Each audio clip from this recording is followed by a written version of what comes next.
Good evening, everybody. I'm Radio Free Mormon. That's Bill Reel. This is the Mormon Newscast. Usually there's three of us amigos, but the amiga is missing right now. She's checking her tech.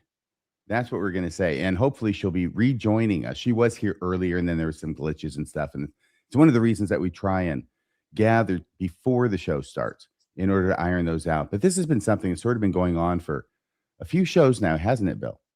Yeah, somebody in the audience was saying that StreamYard's been having some issues lately. And so, hey, StreamYard, get your act together. We're counting on you. Yeah. Yes. Well, I'm going to be presiding over this newscast, Bill. It's my turn to do so. So, and I've got the first story, which is going to go for a bit. So maybe in that time, she'll be able to rejoin us, hopefully. Yeah. All right. So here are the stories in this week's Mormon Newscast. It is Monday. It is August 24th, 2026. There's the thumbnail, Mormon Church backpedaling, ? A picture of John Dehlin, and the Mormon Stories logo, which if it ever looked anything like the church logo, sure as hell doesn't now. It looks like an orange cream sickle. In August, nothing beats it. But it sure doesn't look blue anymore. And it's called Mormon Stories with Dr. John Dehlin. I mean, what is going on with the church? Yes, they're backpedaling. Of course, they're backpedaling. And we're going to talk about that. So the stories that we'll be covering, and I'll just go ahead and take the helm here, Bill. Thank you.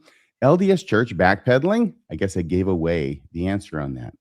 Why do LDS influencers keep using the word Mormon? That's Rebecca's story. So she's got to be back for that. Is the Deseret News warning Latter-day Saints against therapy? It sure sounds like it. And Bill Reel's got that story. We may be going back to the days of Bruce R. McConkie and Mormon doctrine, where counseling and therapy were looked down upon and actually told they should not be done by faithful Mormons. LDS funeral shooting update. Big changes at Temple Square.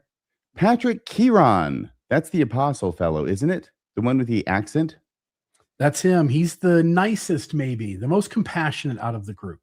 I guess at least three of them have accents now, so it's not so unusual. But the English accent, that bloke. Patrick Kieran tells Mormon overachievers to slow down. Sunday school changes problematic. And finally, why is Coach Sitake upset with BYU? Is there trouble in paradise? I think Bill Reel will have that story. All right, well, let's launch off in this first story, the LDS Church backpedaling ? This story surrounds the lawsuit that the church has filed against John Dehlin, which I think they did. I know it was in April. It may have been the 17th or the 20th that they filed the lawsuit against John Dehlin. And since then, he has not only filed the answer, he has also filed a motion to dismiss the lawsuit. And interestingly, and perhaps unexpectedly, two large champions came out of the woods to join him in his battle against the LDS Church, one of them being the EFF, which I think is the Electronic Frontier Foundation, and also, which has a lot of experience litigating against situations like this, and even against the church as well. And also the ACLU has come in to file an amicus brief on behalf of John Dehlin's side with Mormon Stories, and the same with EFF. So that has happened. And what happened last Thursday in the most recent filing in this case came from the church, and it is their response to the motion to dismiss, primarily to the Mormon Stories motion to dismiss. It is their response to that. And this is what they filed. And it's really interesting what's going on, because I don't know if the legal arguments in the response are that interesting, but everything that's going on surrounding it definitely is. And so here's the story. The LDS Church argues against dismissing lawsuit filed against Mormon Stories podcast. Now, that'd be very confusing headline unless you know everything that's going on in the lawsuit, which is one of the reasons I just recapped it for you. So here we go. Salt Lake City. In a new court filing, this was last Thursday, August 20th, the Church of Jesus Christ of Latter-day Saints is arguing against the dismissal of a federal lawsuit over the Mormon Stories podcast. The church's lawsuit, filed against the Open Stories Foundation and John Dehlin, alleges trademark and copyright infringement. It claims the term Mormon and the use of similar imagery, style, colors, and type font confuse the public and make some believe the podcast is connected to the church or endorsed by it. Now, here's what happened on Thursday. They don't just file, by they I mean the church, doesn't just file its response, which of course would happen in the natural course, and we've been waiting for it, and now it's filed. But they also sent out Doug Anderson, a spokesperson for the church, to make one of the most half-assed press conferences I've ever seen in my entire life. So it's less than a minute long, and that's including his introduction of what he's going to do. So apparently what he wanted to do was to get some cameras there so he could read a statement so they could use it in the news coverage of this particular story. But this is what I think is the most fascinating thing. There's a lot of interesting things, and we're going to get to them, believe me, but I think this is the most fascinating, because what I want you to do is that I want you to take a look at this, okay? This clip, which I'm going to play for you, and listen to what it says. Now, here are the words. Bill, can you read the words there? It's quoted there. It's one thing to read the words. It's another thing to see the clip. But if you could read the words first. Absolutely. So in a brief appearance Thursday, a spokesman shared the church's position. Quote, "The church has always acknowledged Mr. Dehlin's First Amendment right to criticize the church. And this case is not about preventing people from using the word Mormon," said church spokesman Doug Anderson. He continues, "It concerns the use of church-protected names, images, and design elements, which in collective create confusion when it comes to knowing whether the content is affiliated with the church," unquote. Can I just say right now, that's complete horseshit. That's not at all what it's about. And you know how you can tell it is about the name?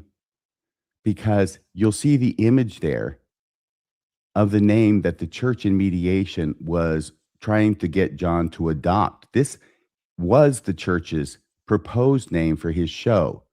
It's the Mormon Stories podcast with Dr. John Dehlin. So you tell me how it's not about the name Mormon. In fact, Doug Anderson goes on to say, after saying it's not about preventing people from using the word Mormon, right? Well, no, it's not. Clever try, Doug. It's not about preventing people from using it. It's about preventing John Dehlin or other critics of the church from using the word Mormon in the title of their podcast. That's what it's about. Did you see what he did there, Bill? Little bait and switch, huh? A little tossing it from one thing to another. It's a straw man. In other words, he says this case is not what everybody already knows it's not about. Yeah, but that's what it's about. It's about John Dehlin, and it's about that name Mormon, because right after he says that, said church spokesperson Doug Anderson, he goes on, "It concerns the use of church-protected names." Now, he's going to go on to other things, but wait a second. What names are you talking about? Which names? There's not plural names involved in this lawsuit that I know of. There's only one. It's a singular, and it's the name Mormon. So he's saying it's not about the name Mormon. It's about the name Mormon, images, and design elements. In other words, it is about the name Mormon. These guys are arguing against themselves so bad. They're in such a mess. The public is turning on them. The membership is turning on them, because more and more people can see what the church is trying to do, which is, by the way, to silence John Dehlin by suing him into bankruptcy, and at the same time smearing his character by claiming that he's the one who's trying to fool church members into believing that his website is actually affiliated with the church. What do you think of that, Bill? Do you think that's likely? Yeah, yes, but it seems like what they're trying to say is it is the collective of all of them, right? Like if it was just him saying Mormon Stories, we have no lawsuit. If it was just them using an image, okay, we got to hash that out. Maybe they got to pay some sort of little fine, but okay, we move on. What the church seems to be saying here is that it's all of these things added together. But when you read Dr. Dehlin's response to their original papers.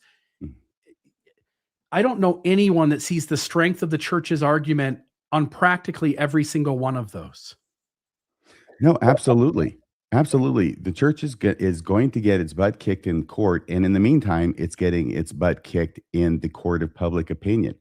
So the church takes this unprecedented move of having Doug Anderson, a paid employee of the church, to come out and say what it is that you already read, Bill. But listen, and not just listen to how it's said and watch this fellow's face as he's saying it. Because I get the feeling he's not convinced of the justice of his position. All right, I'm going to go ahead and start. First off, thank you for coming. I'm going to be brief, so I'm giving you a heads up. My name is Doug Anderson. I'm the spokesperson for the Church of Jesus Christ of Latter-day Saints.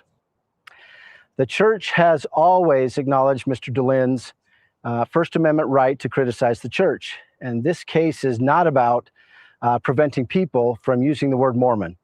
It concerns the use of church-protected names, images, and design elements which in the collective create confusion when it comes to knowing whether the content is affiliated with the church. Now, this framing is closely reinforced by the church legal filing which took place today, that this is a case not about Mr. Dehlin's speech or ownership of the word Mormon, but rather preventing confusion when it comes to source and affiliation.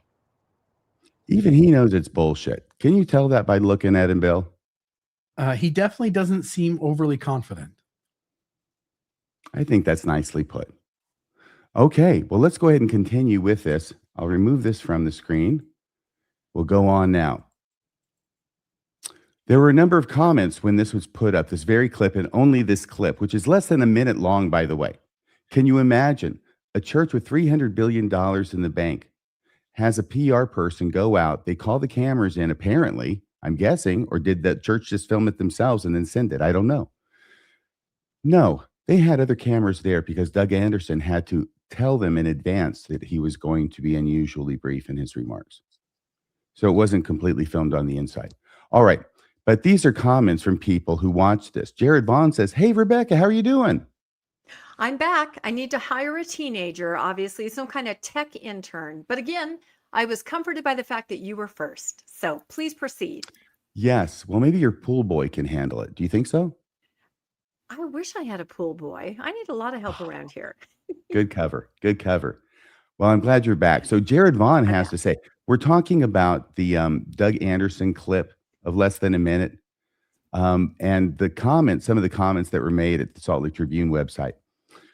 Jared Vaughn says, as an active believing member of the church, I recognize this lawsuit is a PR disaster for the church and a massive mistake. I collected a few comments. By the way, when I looked, which was most recently was this morning, there were quite a number of, it was around 50 some odd comments. Not one of them was favorable to the church. Now, this is the Salt Lake Tribune page, okay, but not one. Nobody even trying. Guitars Unplugged says, Dehlin made efforts to address the church's concerns. He changed his logo, removed images they claimed were copyrighted, and added his disclaimer about not being affiliated with the church to more places throughout his site and podcast. Apparently, that wasn't enough for the church. They're continuing their efforts to bully him into submission. What an embarrassment the church has become. And by the way, Bill, one of the reasons I call bullshit on this entire excuse of the church, you had mentioned that they're trying to frame the argument as it's not just the name Mormon. In fact, now they're saying it's not the name Mormon at all, apparently, right? Yeah, I think that lady's protesting too much. But they're saying it was this constellation of smaller things, each which individually might not constitute a breach, but in the collective do, right? The reason I'm saying it's bullshit is because they were mediating this. And as part of the mediation, John gave up every single one of those things except for the name Mormon. Is there anything on the list? Was there any ask the church made a mediation that John did not go through with? I think there was one about like having an audio disclaimer every 15 minutes or so. But the main one, as far as I'm concerned, was the Mormon. I mean, it's all that's left. Is there anything that I'm missing, Bill? By the way, I'll just say if you change everything but the name and not going to put a disclaimer every 15 minutes, why do you need a disclaimer if it's not about the name and you've changed everything else? Mm, You don't need a disclaimer at that point. great point. Thanks, Bill. Rebecca, your thoughts? Yeah, I think it just went too far in mediation. Everything that was reasonable for a podcaster or a content creator to do, he did, and that was fine. But some of the things were just beyond the pale, right? Like exactly what you just said, every 15 minutes, an audio disclaimer, things in his actual logo saying, I'm not this. No one does that. Nobody would expect a content creator to do that. So it was just too much, and he had to say no. I know I felt he went further than I would have thought he Mhm. should, but it's really coming back to pay dividends, I think. What it shows is that he was reasonable to a fault, and then the church decided, no, you can fix, what is it? You can fix the images, you can fix all these things, you can fix the light rays, you can fix the color, you can do everything we ask of you, but if you don't take that word Mormon out of your title, we're going to sue you. So actions speak louder than words, Doug Anderson. And that's exactly what this is about. It is about the use of the word Mormon in the title of John Dehlin's podcast, Mormon Stories. There's a few more comments we have. Simply Nature Photo says, make up your mind. You told church members they're banned from using the term Mormon, and now non-members can't use it? Thomas Irvine says, the Streisand effect is when an attempt to hide, remove, or censor information backfires. Instead of disappearing, the information gets much more public attention. I can't imagine why this person, Thomas Irvine, is taking the time to define the Streisand effect in the comments section. True Brit says, it is an abuse of power and money. Members' money, actually. Good point, huh? I do not want anything to do with a church that deals this way. It is beyond disgusting. Harold White says, how disappointing to hear a big lie. Actually, I'm kind of getting used to it. How disappointing to hear a big lie. We've already seen how Dehlin changed the Mormon Stories logo. See, it's orange now. It has been orange since Dehlin changed it to show good faith during mediation. $300 billion, and you still can't come up with anything better than complaining about a logo that no longer exists. See, he changed it all, remember? This guy knows. Here's a radical idea that would bring folks back to church. Try being honest. Blue Dragon says, what completely utter BS. See, I was just quoting Blue Dragon. What completely utter BS. They are targeting him because they want to silence him. See, everybody can see this. And the church, in trying to say it's something other than what it obviously is just adding lying to its list of sins. Right On says, much ado when the intent is clearly to censor criticism. See, right on is right on. As a past member of the LDS Church, I have the right to share my story, my experiences with the church, even if you think it might cause confusion, which is just the silliest excuse. And it really is, isn't it? Cascadian says, let's all go and watch or listen to Mormon Stories to find out if the claims of the church spokesman are in fact true and valid. Is it really about confusion? How long do you have to listen to Mormon Stories to know it's not a product of the LDS Church? And how many licks does it take to get to the center of a Tootsie Pop? Oh, Jasmine weighed in on this. And by weigh in, I mean carried the church's water. She, I think she plays a little bit of, we're going to play this. This is from her shorts on YouTube, I think. So Jasmine Rappley, it's Jasmine without the E at the end.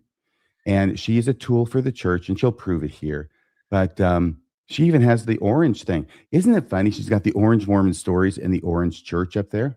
By the way, can I just jump in and say, Yeah. We've already showed this. The church has so many logos using so many colors, no matter what color you use, purple, blue, sky blue, red, teal, green. The church has a logo with that color. What colors am I allowed to use, LDS Church? Which ones can I use? None, apparently. And I think that orange Jesus is from the Come Follow Me materials, so they have different colors of their logo, which signify different usages or different categories. I get it. It makes sense. But don't be holding it up against an orange stories. Hey, John, that's an idea. Just call it orange stories and everybody will be happy. Okay. And orange is my favorite color. I had an orange before the show. But don't hold up the orange Jesus Come Follow Me logo against the new orange Mormon Stories logo, the one that John changed at the church's request to a different color from blue in order to comply in mediation. Don't do that and try and show that Mormon Stories is copying the church there. Okay, so we got this. This is about an hour. No, it's just going to seem like an hour. It's actually a minute and 45 seconds or so. This is about twice as long as Doug Anderson. So let's see what the church's lawsuit against Mormon Stories has never just been about using the word Mormon or criticizing the church, despite what Mormon Stories and others have recently been alleging. Two nonprofits recently filed separate amicus briefs in support of Mormon Stories, asking for the court to dismiss the church's case, and the church has just responded with their own filing and official statement. So the briefs seem to allege that the church should not weaponize trademark law to stop people from using the word Mormon, because Mormon is a broader term to describe things other than just the Church of Jesus Christ of Latter-day Saints. So this is suppressing criticism and suppressing free speech. But this lawsuit has never just been about the word Mormon. It has always been about brand confusion, because many elements of the Mormon Stories branding collectively have caused people to be confused about whether this critical podcast is coming from the church. At this point, there are hundreds of receipts of people saying that they were confused by the branding.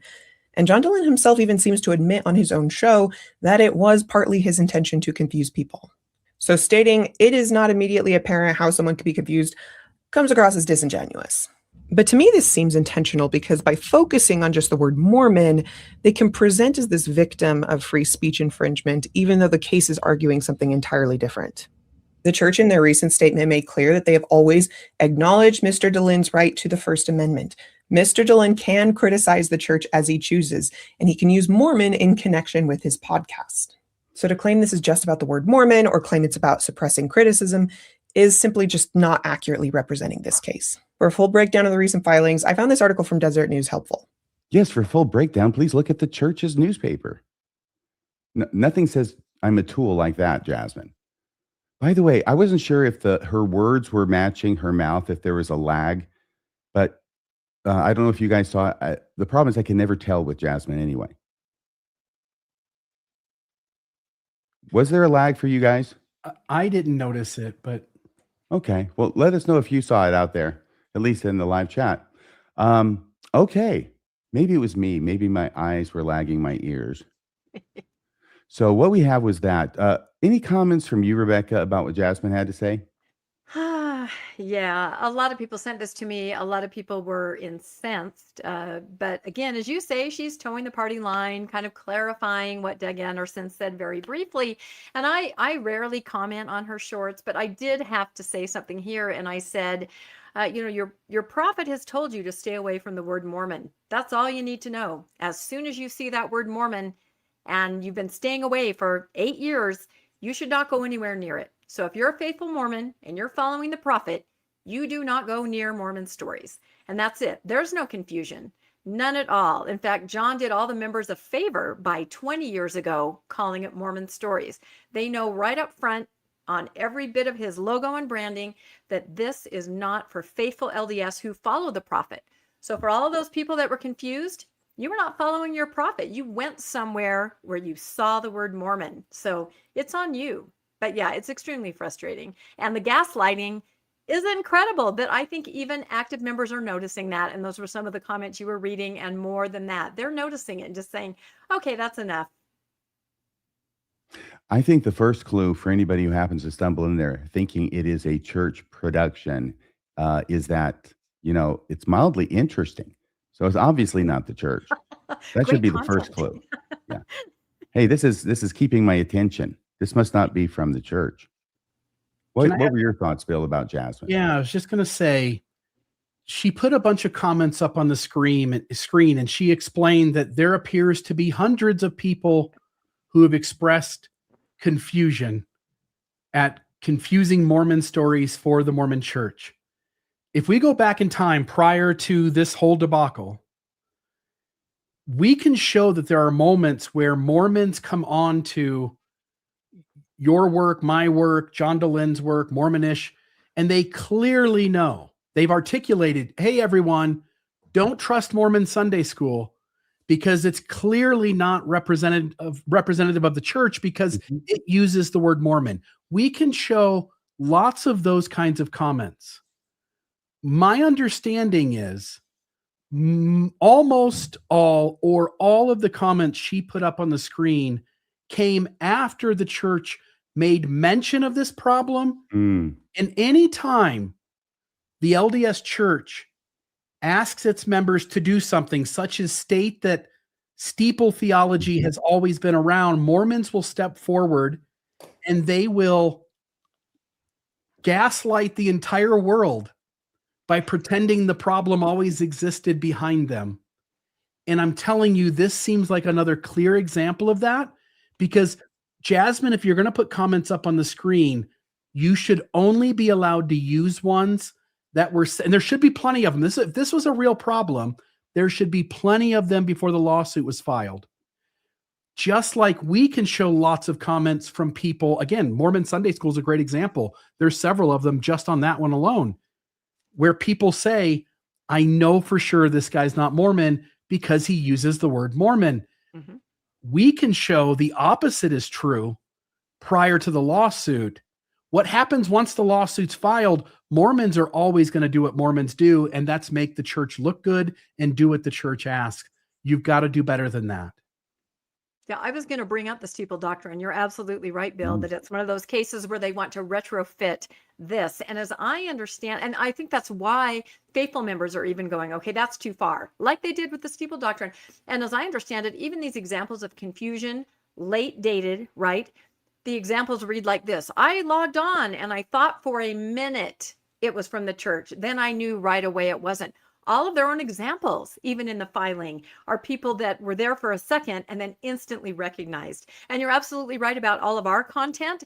We have tons of comments that say, oh, you're not representing the church. I can tell. I could pull those up right now. So could you. So could all of us. So yeah, it's infuriating, actually.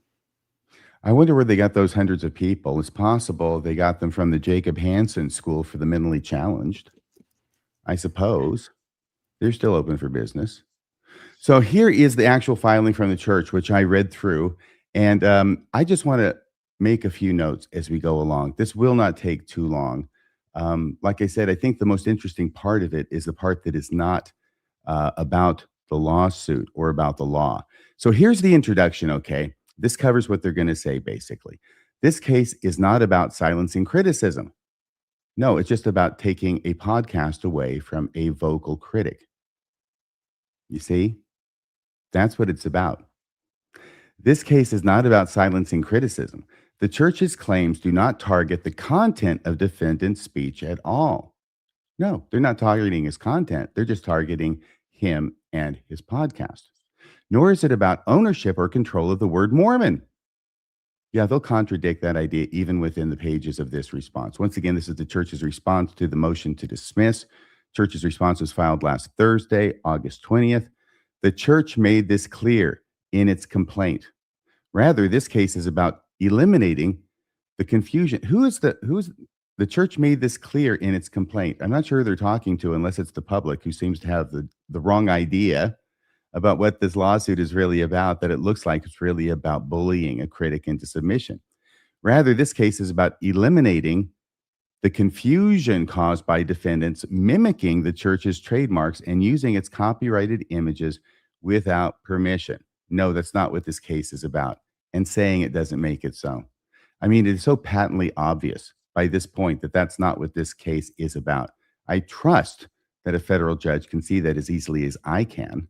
I mean, I'm just a small town lawyer and I can see it plain as day. Mr. Dehlin can criticize the church as he chooses, and he can use Mormon in connection with his podcast. Okay, so why did you file the lawsuit then? I mean, did they just give it away? Because they're going to pretend that he still hasn't changed all the other components that he's changed. And he had changed prior to their filing the lawsuit. It is a fiction. It's like they're talking about church history in a court filing. They're making it up, and it is called gaslighting the world. I saw that hashtag, gaslight the world, right, Bill? Right. Gaslight the world. That's more than just Christmas time. That's all year long in Mormonism. Yes, it is. Mormon makes Christmas every day. But federal law prohibits defendants from pilfering the church's copyrighted images or using its trademarks in ways that are, pilfering. See, they have to accuse, they're making this lawsuit up. This law is based upon a pretext, okay? But in order to have a lawsuit, they also have to say that John Dehlin did something bad. And so what he did that was bad is they're alleging that he is intentionally taking the trademark images of the church to use in his podcast so as to fool unwary people, including unwary Mormons, from going on to his show and actually thinking that what he's saying is produced and sanctioned by the church. But what they said here was, Mr. Dehlin can criticize the church as he chooses, and he can use Mormon in connection with his podcast. Like I say, I don't know why we're here then. He agreed to everything else. But federal law prohibits defendants from pilfering the church's copyrighted images or using its trademarks in ways that are likely to cause people to believe that defendants or their content are associated with the church. There is none of that. Even if there were, John Dehlin got rid of it all before they filed the lawsuit. So what is this case really about? It's about what they're adamant it's not about. They're adamant it's not about the use of the word Mormon. It is about the use of the word Mormon. They're adamant it's not about silencing criticism. That's the opening line of their brief. And I think it was the opening line of Doug Anderson. Of course, that's exactly what it's about. It's what they deny most strongly and vociferously that it's about. The First Amendment protects defendants' speech. It does not license them to appropriate the church's marks and images. A clever line, but I'm sorry. He gave them all up. Guys, that's the truth. Why are you still trying to pretend you live in this alternate universe when you've already been called out on it by the answer that John filed to your complaint, where you avoided telling these things to the court? And we'll get to that. We'll get to that in a second too. Okay, so this is page 71. Defendants also assert that the church's trademark claims should be dismissed based on laches. Laches is a fact-intensive affirmative defense that generally cannot be resolved on a motion to dismiss. Well, when he's been using it for 20 years or 21 years before you file it, maybe it is something you can rule on a motion to dismiss. Guys, just saying, it's kind of an extreme case, isn't it? Especially when you couple in the fact that the church pushed back and said, we're not using the word Mormon anymore. And if you do, it's a victory for Satan. Oh my gosh. How, can you push back against the term any more than that? But now the underlined part, the part I underlined, the church intends to prove that defendants' infringement became increasingly more blatant over time until the church had no choice but to take action to protect its intellectual property. This is an important line that they put in here, and it's like they're making it up as they go along, because that's the whole thing. It's been 20 years. I'm surprised they didn't allege this in the original lawsuit, because it seemed pretty obvious that it's been 20 years that John's been using it. I guess they thought if they don't really mention how long it's been, that the other side won't know and clarify it for the court. So now they're going to say that it's become increasingly bad, his misuse of church trademarks over the years. And so now that's why they waited till now to take action, which when they actually spell it out is the same thing as saying he became popular to a certain degree. And that's what they put in their response, because so many people are listening to him now. So popularity really is the basis for their lawsuit, according to this filing by the church. I don't think it's why they waited so long. I think that part is not true. I think it's because they're trying to, well, actually, I think it is because he's so popular. That's why they want to beat him into submission. I would take that line from their brief and hammer it home in argument on this motion, I think. I did not put it up here, and I apologize for that. But that's what they're saying. See, the problem is that even if this were true, and I don't think it's true, I know he's gotten more popular. But even if it's true that people are being confused by the logo, they're not. That is a fiction. That's a lie. It never happened. Okay. But even if it had, they went to mediate with John Dehlin. He got rid of all the offending stuff. And they're saying it's not about the word Mormon. So why are you filing a lawsuit? To destroy John Dehlin. Okay, here's another one. Now, apparently, they still thought it was a great idea to put this, it's like a liner you see with all the different blues and the different logos. I mean, we've been over this before. They just took a bunch of blue ones from their website where they have a multitude of different colors, including orange, right, Bill? But a bunch of them are blue. So they took the blue ones and put it in a line with Mormon Stories, which isn't even blue anymore. But once again, they're going to pretend like it's blue still. The church will prove that many have, in fact, been confused by defendants' infringement of the church's intellectual property. Yeah. No, you're not going to do that. There aren't any. They encounter Mormon Stories. Now listen, because here they give away the game again. They encounter Mormon Stories and begin to consume its content. They start listening. They start watching, believing it contains church-affiliated material. Only to what? Only to discover it is not what they were seeking. Well, no shit, Sherlock. So if you're dumb enough to think that Mormon Stories is from the Mormon Church, all you have to do is listen for a couple of minutes and you'll realize it's not. So where's your lawsuit now? The only basis for your lawsuit is trademark confusion. You just said that even if people did go on there in the past, that they don't say immediately, right? But we know that that's what it is. Because if it took several episodes for them to figure it out, they would have said it. It was within a few minutes. We know it because they don't specify the time. Only to discover it is not what they were seeking. Your thoughts about this, Bill, and then Rebecca. I think I've already said my piece about the logos. Again, first off, when did John Dehlin's podcast start? 2005. Yeah. So you'd have to go back to 2005, see what the church is using. But even if it has only a blue logo, again, there's only so many colors that people are using. It's not like we're going, well, I want it to be a mix of green and orange. Like there's really 8-10 colors that people are going to pick from to do a logo in. Are you really saying like you own one of those 8 colors? If Mormon's not the problem, I don't get it. As you pointed out, he's changed everything else. And the other things he didn't change besides the name are only a problem if you need him to change the name.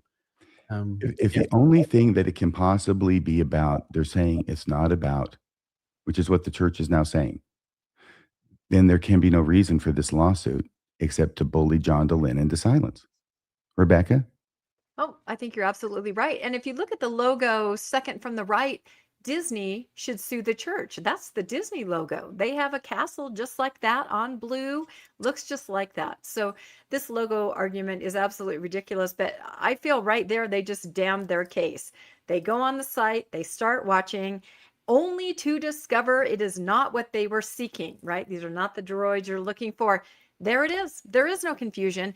And like I said, all the comments that they even included in their filing say exactly that. We were confused for a second. We went on and then instantly knew, you know, if the barrier of the word Mormon didn't stop them for some reason, which it should have, because that has been drummed into everybody's brain for 8 years. Just the content alone, you know, which are the stories, interesting, right? Few minutes, they're going to realize, okay, this probably isn't from the church. So I don't understand how somebody could put that in their filing. That seems to answer the whole question. Should we dismiss it? Yes, here it is. I don't know. You tell me, RFM, why would they have stated something that supports the other side, basically? I'm becoming convinced that Curtin McConkie is staffed with the people who graduated at the bottom of their class from J. Reuben Clark's law school. It seems that way. I want to say one more thing, by the way. Which one of these logos is the church claiming that John's logo is similar to? Exactly. Because what it's doing is it's overwhelming you with all of its blue logos. Again, it has other color logos as well. But it's playing a game where it puts up 10 logos that it has all of its blue ones. And it says, look, John Dehlin's logo gets kind of lost in the midst of those. But it's different than every one of those logos. And they're not making a claim that this logo's like this logo of ours. They're saying we have 100 logos, but of our 10 blue logos, John's blue logo seems to get lost in the midst of them. Yes. Out of all of it, we've got hundreds of logos, but out of that small subset of our logos, which are the blue logos, John Dehlin's logo fits right in. But if you put his logo individually by each of those other Mhm. circles, none of them match. Does his logo look like that church? No. Does it look like the leaf? No. Does it look like the arrow? No. Do you see what I mean? It does not look like any. So yes, I this do. is kind of very deceptive the way they've put it up here. And one more thing, if there isn't a problem with Mormon, what they're saying is the problem is the blue, and it's not even the exact same blue of any of the other logos that's being used. Can I just say that my experience has been that in motions of this kind, okay, not specifically trademark law, but motions in front of a judge or on appeal that really don't have a solid issue where something was wrong or reversible, and that they then cast their net wide and say, yeah, but there was all these little things that happen and the cumulative effect is reversible. That just about never wins. Just saying. But now I've got to read this next part though, because apparently John Dehlin open foot inserted mouth, or vice versa. The first would be more interesting to watch. I think that would go viral. Here's the next part, and this is intentional, they say. In a 2022 Mormon Stories episode, a guest tells Mr. Dehlin he began listening because he believed Mormon Stories was church affiliated. John Dehlin responds, "That was not why I named it that," but then confesses, "Okay, maybe it was a little bit why I named it that." These are the kind of things that lawyers look at and they just close their eyes and they shake their head and they think, did you really have to say that? Can I just say that's a ridiculous argument? Of course, he's going to be discussing Mormon content. Of course, his audience that he's trying to attract are people that are interested for whatever reason in Mormonism, questioning or have left or whatever. I don't think that means anything, actually. I think it just means I called it Mormon because that's what I discuss. Just like we have called our podcast some form of Mormon because that's what we discuss. And that's the kind of audience, Okay. people that are interested are going to gravitate toward us. Okay, Rebecca, I think I understand your position. May I ask you a question? Yes. Okay. If that is the case, right, then why is it, and I'm going to say if this is correct, I haven't listened to the entire thing. I saw John Dehlin saying it, mouthing it in the background of Jasmine's video, right? All I'm going to say is that apparently John Dehlin is the one who said this himself, was that the reason that he changed it a little bit after saying that's not why he named it that was so that somebody who would think that Mormon Stories was church affiliated. Yeah, but if that's really a direct quote from him, I don't think it means that. Okay. In my opinion. I don't think Okay. so. Bill, what do you think? We run a lot of podcasts, you and I. Mm. Mormonism Live, Radio Free Mormon, Mormon Discussion. Here, the three of us do the Mormon Newscast. None of us have ever used Latter-day Saints for the reason that signals to me the church. And we have all chosen Mormon because we discuss Mormonism mostly within the Church of Jesus Christ of Latter-day Saints, but we've covered a whole host of issues outside of the faith as well. And Mormon to me was always the easiest way to capture the whole umbrella of people who go online, and when a Latter-day Saint or a Community of Christ or an FLDS, when they're looking for something on the 20,000 foot view of this religion tied back to Joseph Smith in all of its sects, it is, in fact, Mormon is the right word. Yep. And it's the reason why all of us, Mormon Stories, I'm trying to think offhand of other folks. There was the Mormon History podcast. There was Mormon Land. Yeah, Mormon Land. Everybody uses Mormon, and we all use Mormon because it, in one word, captures everything from Joseph Smith and the Book of Mormon forward. Well, let me go back to this then. And I will just say, I think this, Obviously, this is the church writing it. By the way, I hope the guy who caught this or the gal who caught this gets a raise. This may get them past a summary judgment motion or a motion to dismiss. We'll have to see. I still don't think it comes down to little bitty things like this. I think it comes down to 20 years of Joseph Smith using the Mormon Stories trademark or John Dehlin. And it comes down to that and the church pushing Mormon away with both hands. I would have said, if I were writing this, I think it would be more accurate to say, if they're quoting John Dehlin, that was not why I named it that, but then jokes. Okay, maybe it was a little bit why I named it that. It's a joke. The word confess. Yeah, see, that right there is very leading, I think. I mean, all of us sit down to name our podcast and go, what are we going to call this? We want to attract a Mormon all spectrum audience, right? Mhm. I'm not going to call it Blue Oak Tree Podcast. No, I'm going to come up with something that has the word Mormon in it. And I believe exactly like what Bill said, that was what he was trying to say. I'm trying to be there for my audience. I'm trying to be found by never Mormons, people who are interested in Mormonism, nuanced Mormons, post Mormons, maybe Mormons. You are Mormon.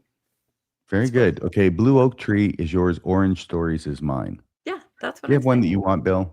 It's ridiculous. People get creative, the Leahona podcast or the Urim and Thummim pod. You can get creative and use these little tangent words in Mormonism, but you'll have a small audience, especially on this side of things. The way you get Mormons of all types to listen to it is you use the word Mormon. Again, you could get creative, but I think you'd end up sort of stacking the deck against yourself if you did so. Yeah, and I'm going to prove that in a minute in my next story, which is exactly what you just said, Bill. So there's proof for what we're talking about. Well, I'll try and get through this thing quickly. Oh, No, it's okay. But this is from whatever page it's from. But once again, they're using Mormon Stories in a circle and Mormon Stories in a square, which are not being used now by Mormon Stories, and doing it as if they have. Now, notice how they word this language here. Remember, in their opening complaint, they did not give any of the timelines at all. They did not show that in a number of cases, like I think with the light rays, that John Dehlin was using that even before the church was. All they were doing was insinuating that it must have been derivative and trademark infringement on John's part. In other words, everything he did that looked like anything the church had came after the church, which is not true. So they got called on that. And here's what they're going to do about it. I was waiting to see what they're going to do. Let's see how impressive you think this is. Defendants, it's the first line underlined in the upper paragraph. Defendants' logos have used stylized lettering. All caps, a distinct font, light rays, and a distinct circular square symbol. Did you see the tense? Have used. They're admitting they don't do it anymore without admitting they don't do it anymore. That's why they phrase that sentence that way. And now, if you look at, there is a footnote. Defendants' logos have used, it gets its own footnote, a number 2. And if we go down there to that footnote, here's what they're going to say. All right. Let me just check this out on my next slide so I can read it better. Yeah, they're going to bury it in a footnote. Where else would they bury it? Here we go. After plaintiffs, that's the church, gave defendants, that's John Dehlin, after they gave them written notice of their infringement of plaintiffs' trademarks and copyrights, that's not the lawsuit. This is a written notice. This is what commenced mediation. This is what they gave them in November, and they filed in April. So the church gave John Dehlin written notice of John Dehlin's infringement of the church's trademarks and copyrights. John Dehlin made some alterations to their branding. They're going to admit it for the first time in a footnote in their answer, when in their complaint they didn't mention it at all. So defendants made some alterations to their branding, including to the color of their logo and the light rays design. In other words, they took it off before you filed the lawsuit. Other infringing elements remain. Oh, what are they? The word Mormon. And defendants have not taken responsibility for past infringement. That's not what a lawsuit is about. What are you talking about? Have not taken response. He was changing it. He did change it. But he wasn't taking, what does changing it sound like if not taking responsibility, or at least agreeing that he would be a good neighbor and accede to a demand that he could see was meaningful to you? Other infringing elements remain, and defendants have not taken responsibility for past infringement or given any assurance that they will not return. By the way, this is where you can tell there's a lot of work that went into this footnote too in writing it, because there's not a lot of typos in this, but here's the one. Here's one. Or given any assurance that they will not resume. And they drop will not return to their use of prior infringing elements, or that they will not resume their use. Okay, so they left the return there when they put resume in, I think. So in other words, they haven't taken responsibility other than taking down all of these things and changing them at your request, church, before you file the lawsuit. And they haven't promised you they will not resume their prior. Did you ask them? No, of course you didn't. This is where they are at, okay? They're at the point where now they're having to admit that they misrepresented fundamentally the nature of the lawsuit in their complaint. They got called on it in the answer, and now in their response to the motion to dismiss, they're showing that they know all this stuff, and without admitting that they were trying to put one over on the court. Now, your thoughts about the footnote. If you have anything, let me know. If not, I'll continue. Just that I think it's a strange thing to say they made the change, but they never assured us that they'd never go back to it. Mm-hmm. That's a strange thing for John to do without being asked to do it. And they're not even done with mediation. From John's point of view, obviously they changed their mind. The church did. I'm sure if they said, would you submit something that says you will not return to the old logo, I'm sure John would go, sure. Like, yes. Who cares? Like, okay. The more the church shows you things and tells you, right?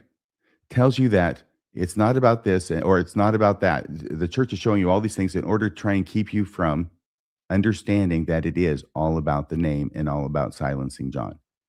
Because they're saying it's all these things that it's not. That's what I was trying to say. I can't remember the word for it, at least not in English. But what I'm talking about is this idea that they're putting all this stuff together and saying this is what it's about when it's not, because that's in the past. And that got changed before they filed the lawsuit. This is where they pretend to justify that while still tacitly acknowledging that they did know about the timeline when they filed the case.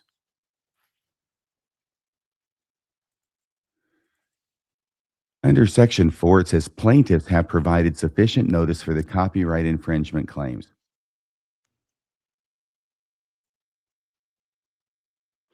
They say, but defendants' contention here that plaintiffs, the church, have not identified when the infringements were first published or how long any image or whether any particular use was removed before suit is a far, far cry from Boyd, the case of Boyd, and the notice pleading standard established by the rules. See how they avoid answering the question? The defendant's contention that you, Mr. Lawyer, writing this brief on behalf of the church, you have not identified when the infringements were first published or how long any image or whether any particular use was removed before suit. You knew they were all removed. And this is their way of avoiding it by saying, oh, something else. It's a far cry from Boyd and the notice pleading standard established by the rules. Now, the only reason I have a few of these other things in here is just for interest. This is on page 31. Although plaintiffs gathered evidence of the infringements in the several months leading up to the filing of the lawsuit. Now, this is the church gathering evidence of the infringements, their copyright infringements, which I think John Dehlin agreed to. I mean, using images that the church had copyright to, it's a copyright violation, but he was taking them down and was continuing to take them down even as this lawsuit was filed. So although plaintiffs gathered evidence of the infringements in the several months leading up to the filing of the lawsuit, defendants' content is not static. Okay, John Dehlin's content not static. Yeah, he's adding podcasts. Sure. Some asserted images may have been removed or changed. You know damn well they were. Don't give me this May bullshit, you hack lawyers. You know they have been. Some asserted images may have been removed or changed, and because of those potential changes, plaintiffs may be unable to determine the precise date each infringement began. Regardless, the infringements were ongoing and occurring leading up to when the complaint was filed. Now, did you notice the tense they put that last sentence in, Rebecca, since you're the librarian among us? Regardless, the infringements were ongoing and occurring leading up to when the complaint was filed. That's them admitting that he changed them before they filed the complaint.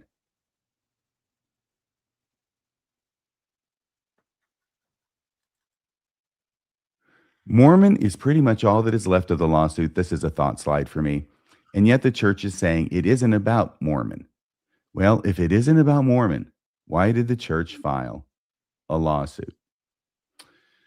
Well, here's a church in the lawsuit admitting, I think it's 3 places, that it really is about the word Mormon. Let's see if they're as funny to you.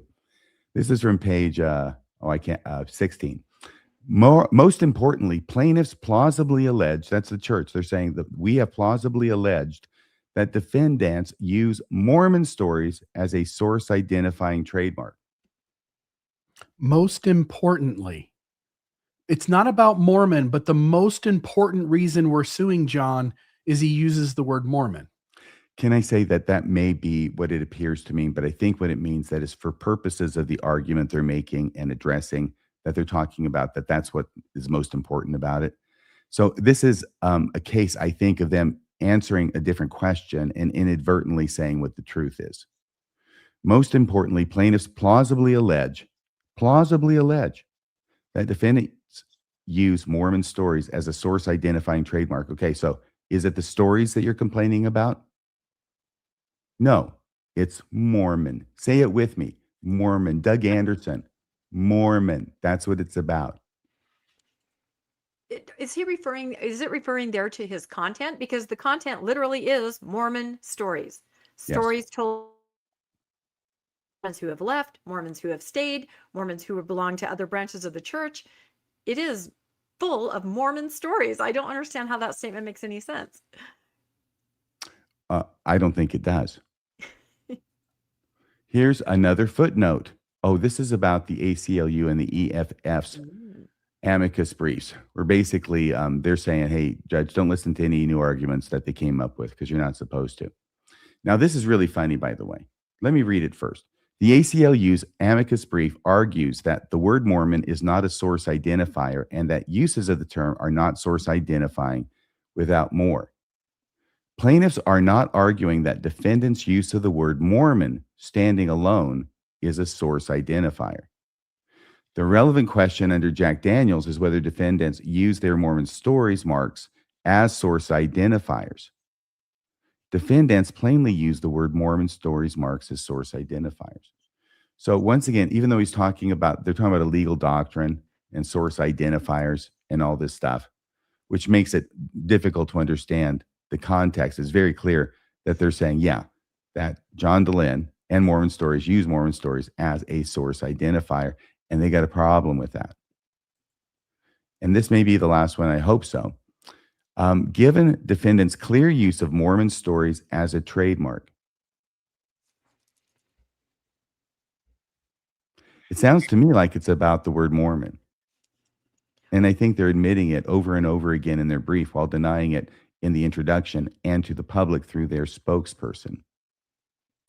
And this is a thought that came to me last night. So there's no guarantee it makes any sense today, but I was thinking about this and I was reading comments that people had, and I was just going, you can mucky muck with this all day long as a lawyer, but the bottom line is there is no source confusion.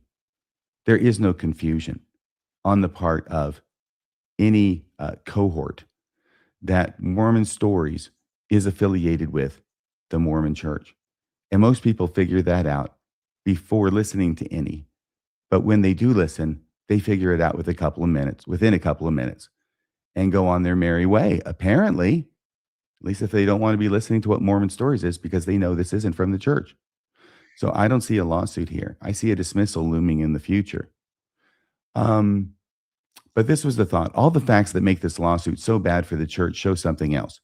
I mean, facts like John Dehlin using Mormon Stories for 20 years, the church eschewing Mormon, etc. Those basic, that spine of the facts in this case, which are so bad for the church.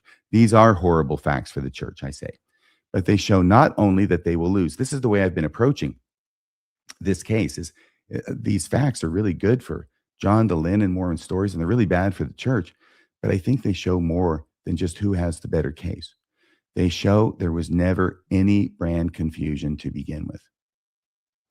This is a pretext. This entire lawsuit against John Dehlin and Mormon Stories is a pretext, which means the church is trying to sue John Dehlin into oblivion over a pretext. What they know good and well is a pretext. I think they've demonstrated pretty much on their own with their inadvertent admissions in their filings and that incredible performance by Doug Anderson. And the church has proven it through these very facts and these very filings. And I said, let that sink in. The church has a crappy case because there is no brand confusion, and there never has been any brand confusion. This was the pretext they came up with to get John. And now, I think we're going to close with this. I hope we're going to close with this because I wanted to make a clip. This is from our newscast. This is March 30th, 2026. This is a couple of weeks prior to the lawsuit being filed on John Dehlin. And what had just happened here is that it was in the news that they were mediating, and the Mormon Church had just broken off mediation, apparently. And they were wondering what's going to happen. Well, lawsuit looked like it was going to happen. Here's the reason I'm asking you to play this clip, okay? Because this is me, before the church filed a lawsuit, predicting not only that they would file a lawsuit, but they would do it in spite of the fact it was the dumbest decision they could possibly make.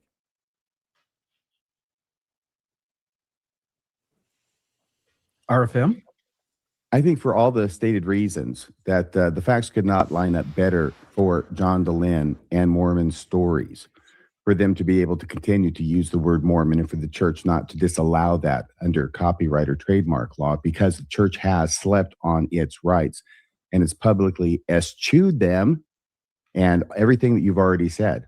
And meanwhile, John Dehlin has been chugging along like the little engine that could for 21 years as Mormon Stories, and they haven't said a word, which will be factored into how much they think this is important and how they have protected this, because it's not like John Dehlin was off in a corner somewhere. Everybody knew about Mormon Stories. I mean, my gosh, it's been a decade since they excommunicated the man. It'd be hard to say that they didn't know about a guy they excommunicated. So I think that the church is reaching out in mediation to try and get from John Dehlin what they are worried they will not get if they go to court. And now the worst decision the church could make, I think, would be to file a lawsuit against John Dehlin and Open Stories Foundation, which is why I predict that that is exactly what they will do. Yeah, that'll be interesting. So on one hand, you're right. Like, let's watch them make the stupid move. But on the other hand, if they don't, then they're sort of nodding to the fact that you're right. We don't really want to fight this. We think there's a good chance we would lose. Hubris is something that the church is acquainted with.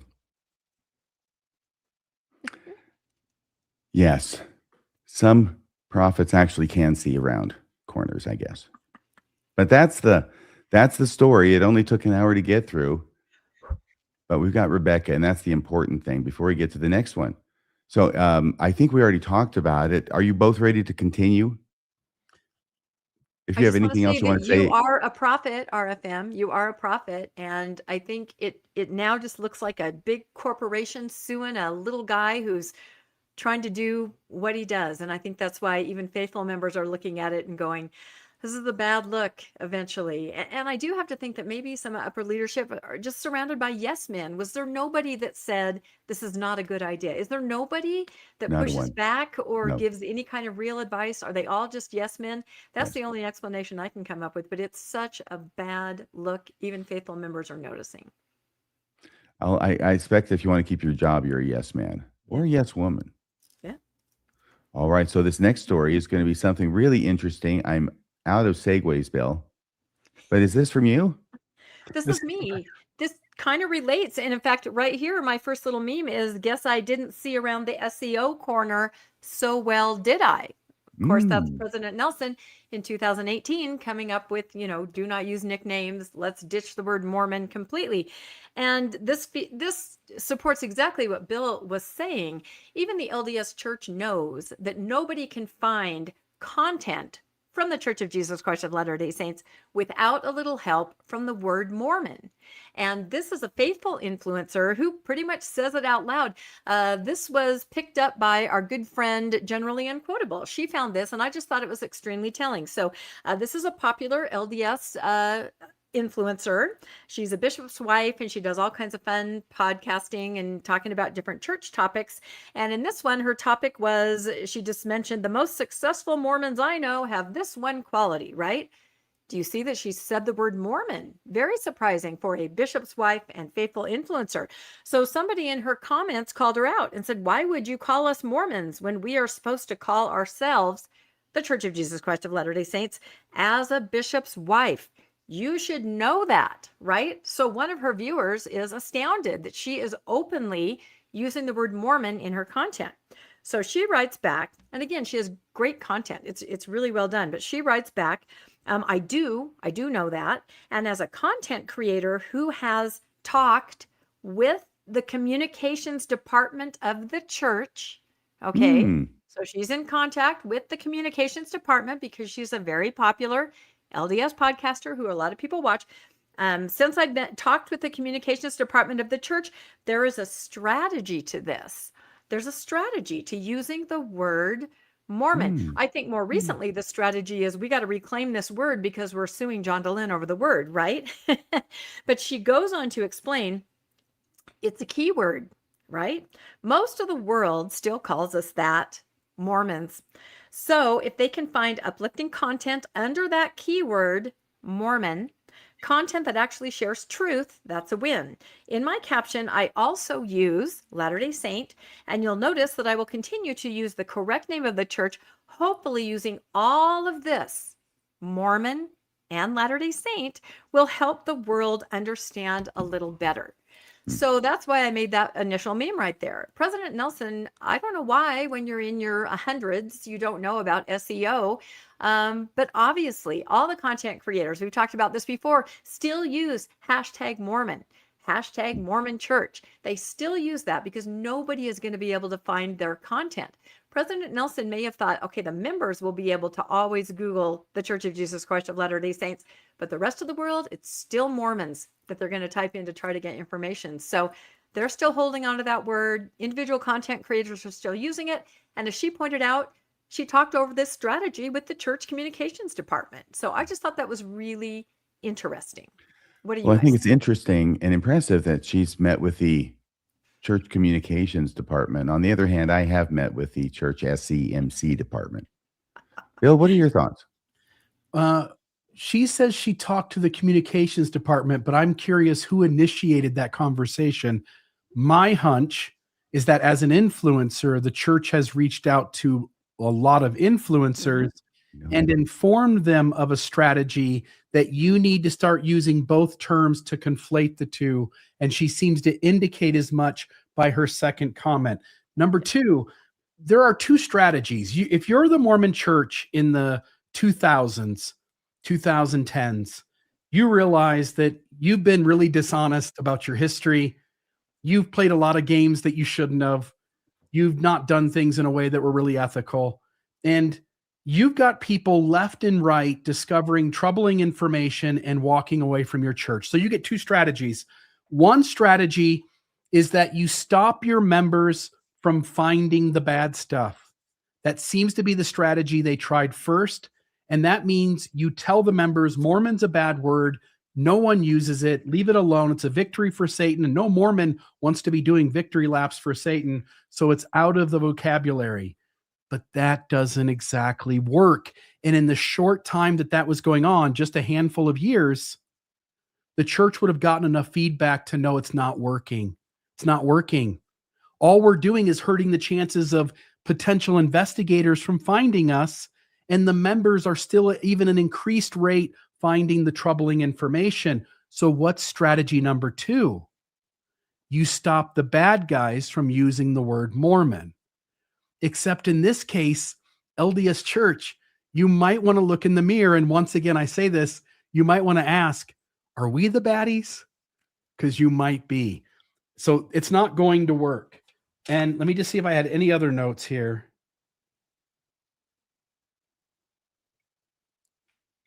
No, I think that's good. I'm good enough on this one.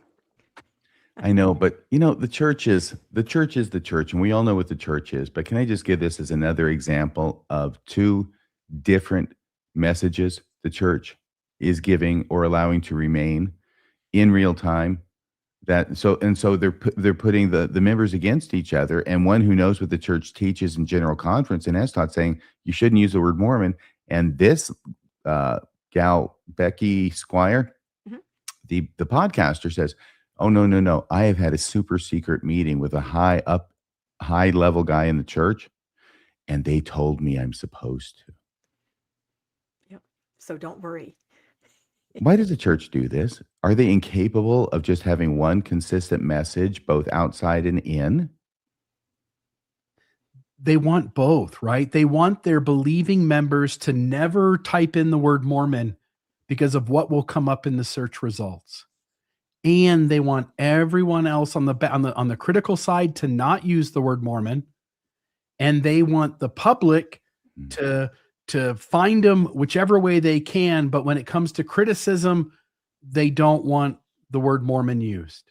Mm-hmm. Well, somebody came up with a clever idea, and I think it was the president of the church, that good old lawyer Dallas Oaks, who used to be a member of the Utah Supreme Court and has now become the litigator in chief of the LDS Church. Well, I think we can segue from there over to a story that is Bill's. Bill, what's up with the Deseret News and counseling? And by counseling, I mean like mental health or emotional health therapy. Yeah, the Deseret News runs this article, 7 signs your counselor, and they use the word counselor intentionally. There are both coaches and therapists in this space. For instance, Dr. Julie D. Azevedo is a therapist. Teresa and I are both coaches. And so they use the word counselor to cover both categories. So you would be considered a counselor as well as Julie?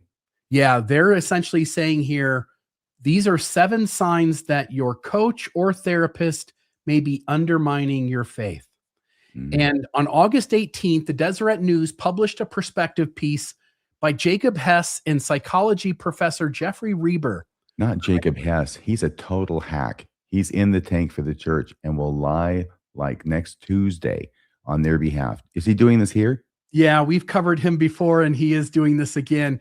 We did an episode. Dr. Julie D. Azevedo, Teresa, and I got together. I'll show you that later. Why can't the church find any talented people to work for them?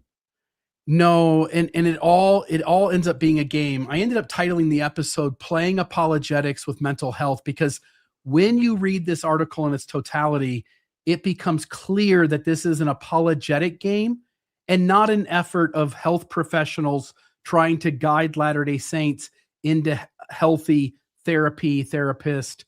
So let me just say here.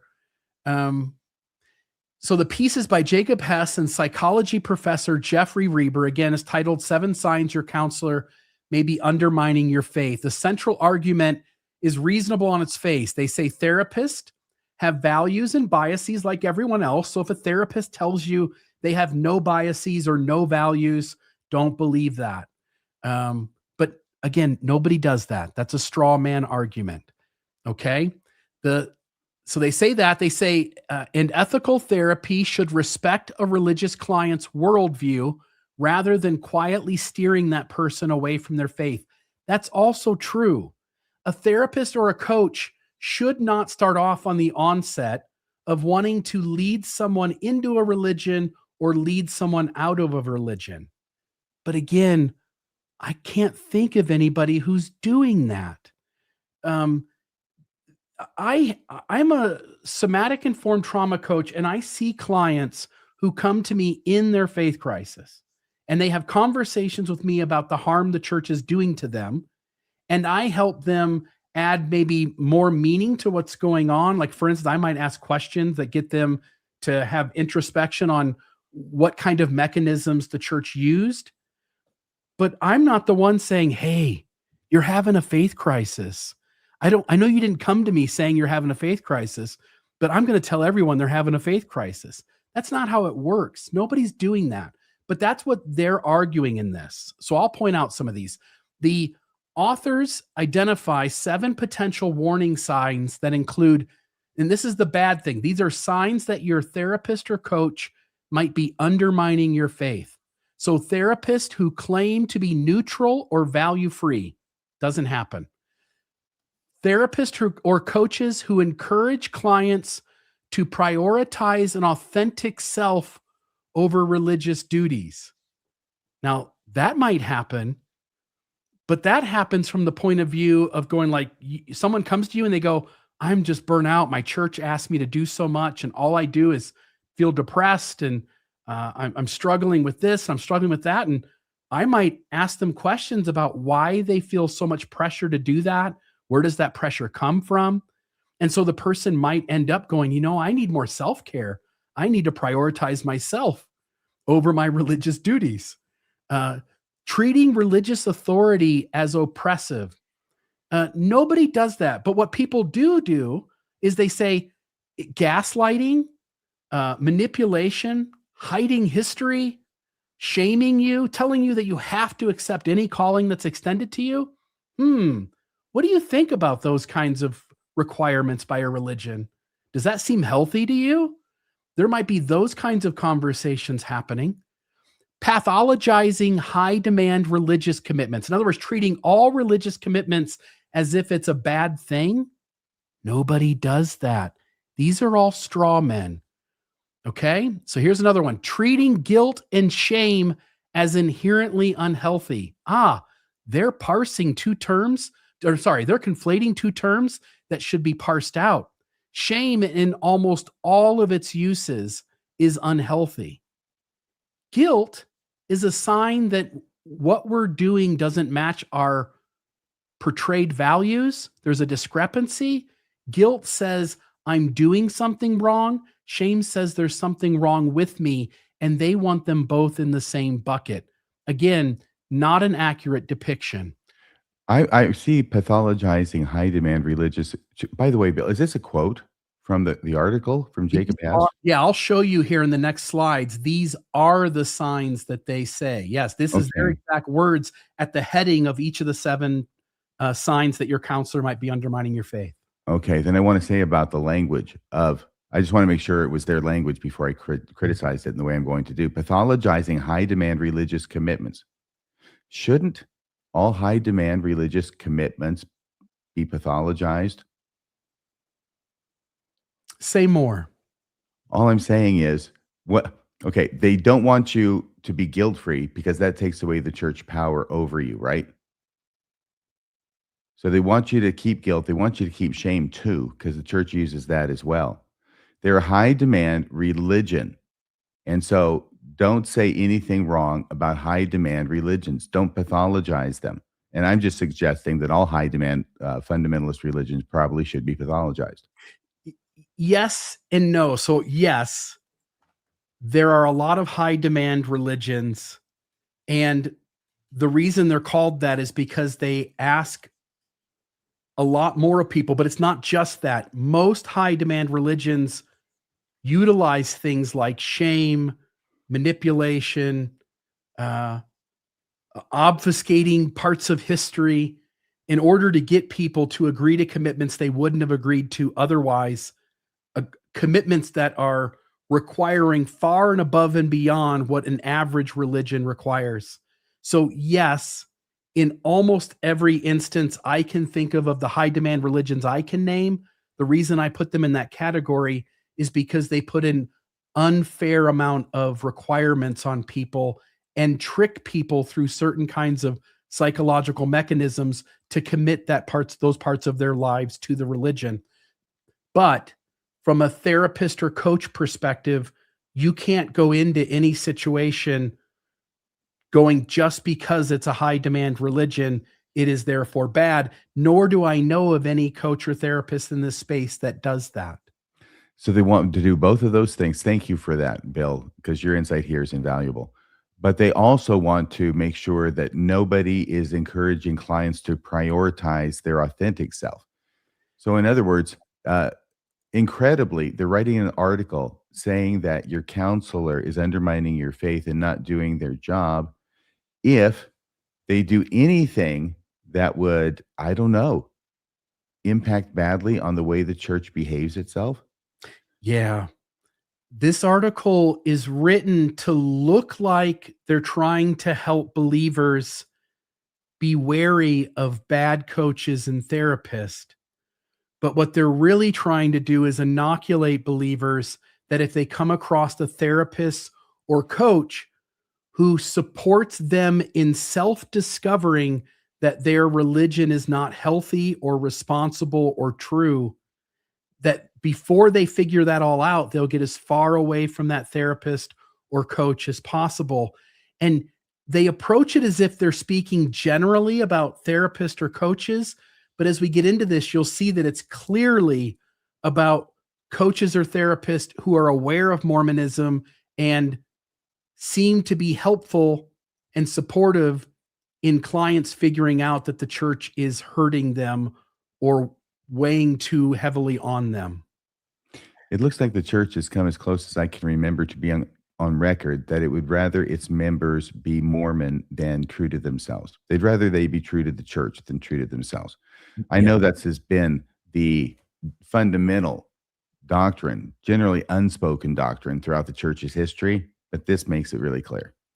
Yeah. The next one, using trauma language too broadly for ordinary religious struggles.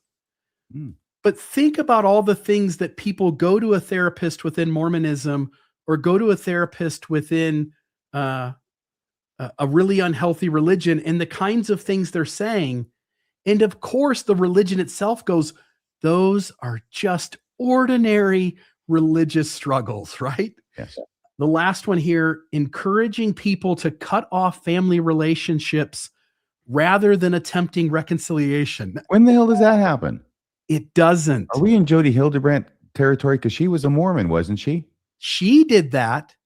Who else does that, by the way? Who else encourages people to cut off family relationships rather than attempting reconciliation? The church itself. D. Todd Christofferson, Amish shunning wrong, Mormon shunning A-OK good. Yes. So coaches and therapists teach their clients how to set healthy boundaries, teach clients how to get more comfortable and courageous in setting boundaries in their life. Mormons struggling with Mormonism aren't setting boundaries too soon. They're often tolerating egregious unhealthy behavior by family and so scared to set boundaries that they often are setting boundaries way super late. And I don't go into any conversation with a client and say, you know what I think? I think you need some distance between you and your dad. That would be wrong. Mm-hmm. What I do is I teach clients to notice what they're feeling. And if they voice that they want something different in a relationship, I teach them how boundaries work. And they're completely in charge of what boundaries or how they set them in their life. So every one of these is a straw man. Do you know why I think? And this is my first blush at it, and I'll say it real quick. It's because what this is a piece that is designed to scare Mormons into not using non-Mormon counselors and to use only Mormon counselors.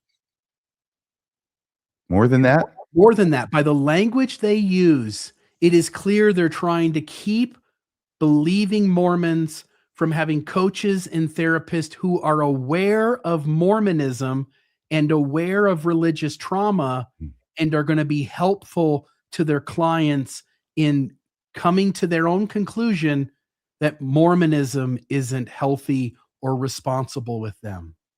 Okay, so it's sort of an unpaid ad for Mormon social services. Yeah, and you'll see that. I'll show some of the quotes here.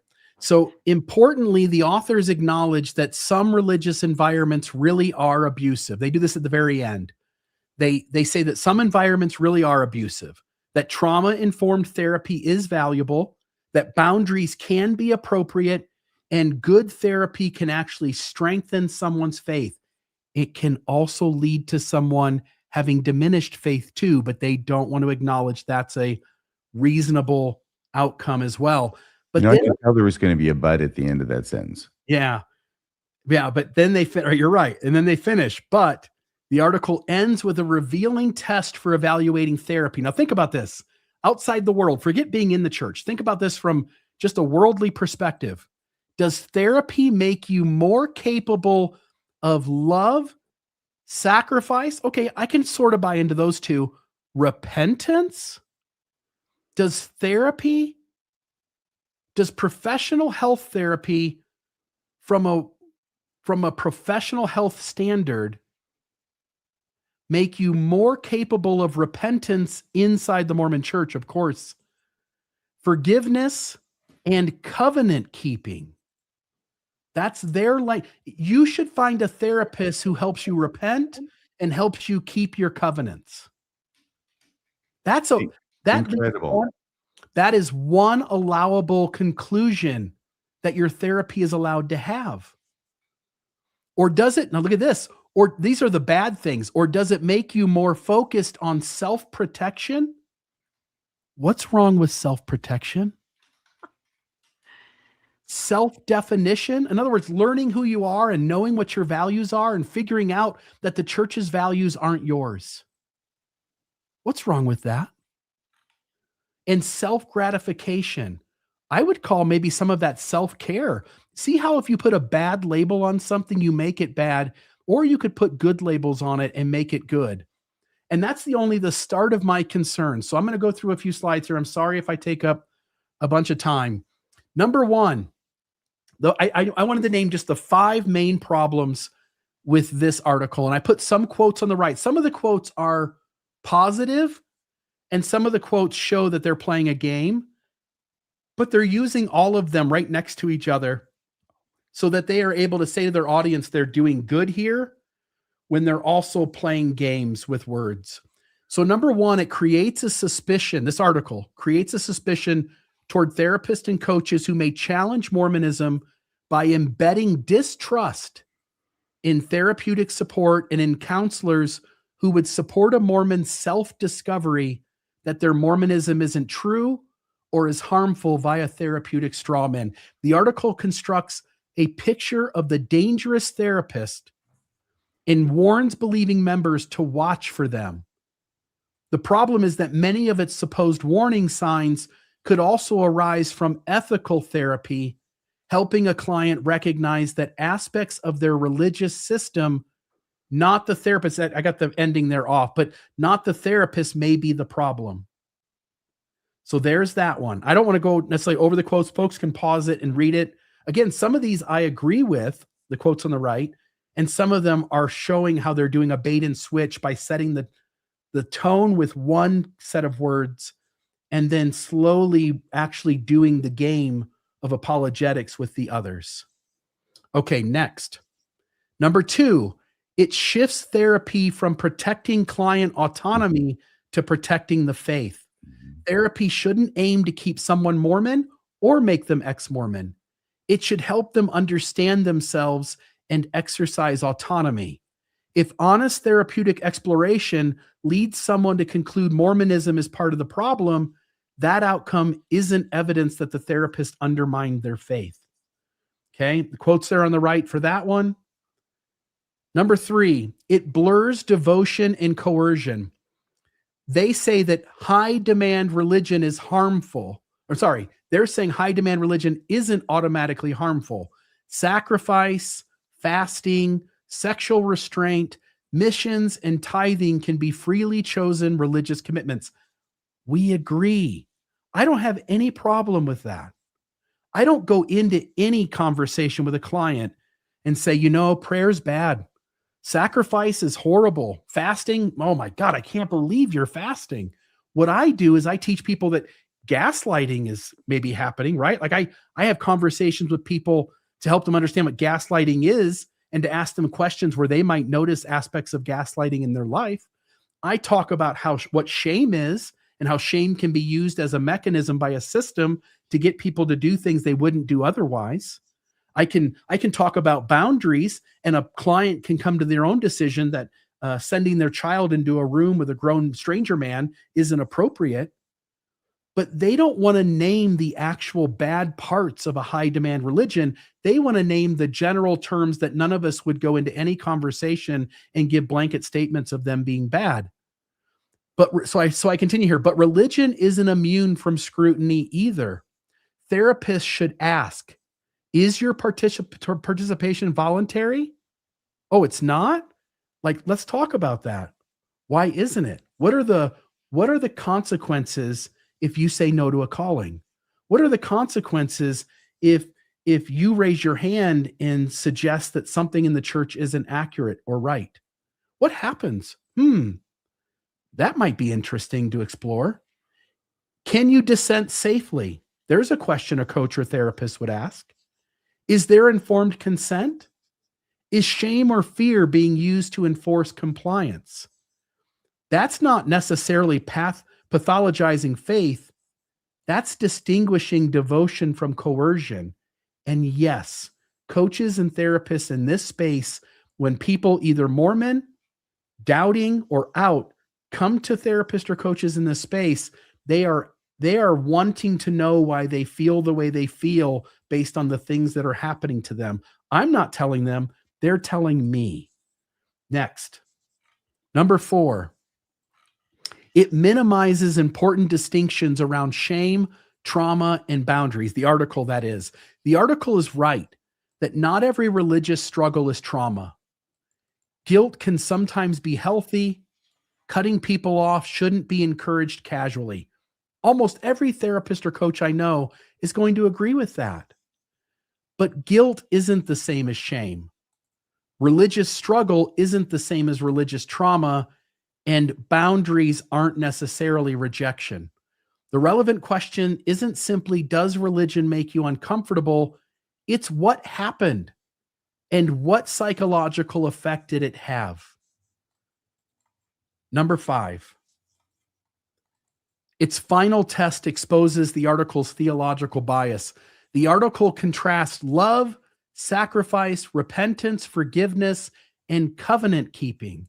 By the way, if your therapist is wondering how they can help you without you saying anything, they're wondering how they can help you be a better covenant keeper, maybe that's the problem.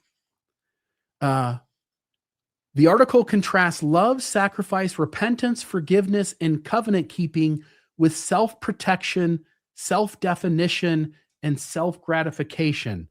But those aren't neutral psychological categories. Sometimes self-protection is healthy. And self-definition is precisely what therapy should help people develop. So the article risks committing the very mistake it warns therapists against, bringing a worldview into therapy and treating movement toward that worldview as evidence of psychological health. So there's the 5. Now, they don't want members protecting themselves from the church, it sounds like. They don't. If you're being hurt and forced by shame, by consequences that you can't criticize leaders of the church, even if the criticism is true, if you're hurt by the rigidity of your religion that is acting in unhealthy ways towards you, don't blame us. Blame your therapist for helping you notice that. So here, my last 2 slides, there is a legitimate warning here. Therapists shouldn't use their authority to dismantle someone's faith, but religious institutions shouldn't use mental health language to prevent people from critically examining their faith either. Good therapy, good therapist, good coaches shouldn't make you Mormon or ex-Mormon. It should help you understand yourself, to recognize the harm in your world, to exercise informed agency. Unlike the temple. Say what? Unlike the temple. Yes. And to decide for yourself what deserves your commitment. And so, as you pointed out, RFM, here's the game. The game they're playing here is actually pretty clever. It took me a while to sort of think about this. And Dr. D. Azevedo and Teresa and I had this conversation. I'll show the slide for that show in a minute.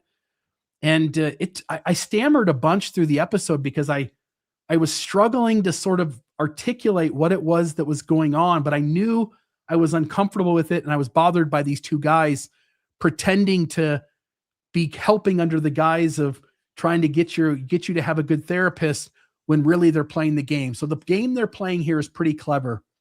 The article presents itself as simply helping Mormons recognize bad therapists. But underneath that, it's teaching Mormons to be suspicious of post-Mormon therapist and therapist. Let me say it again.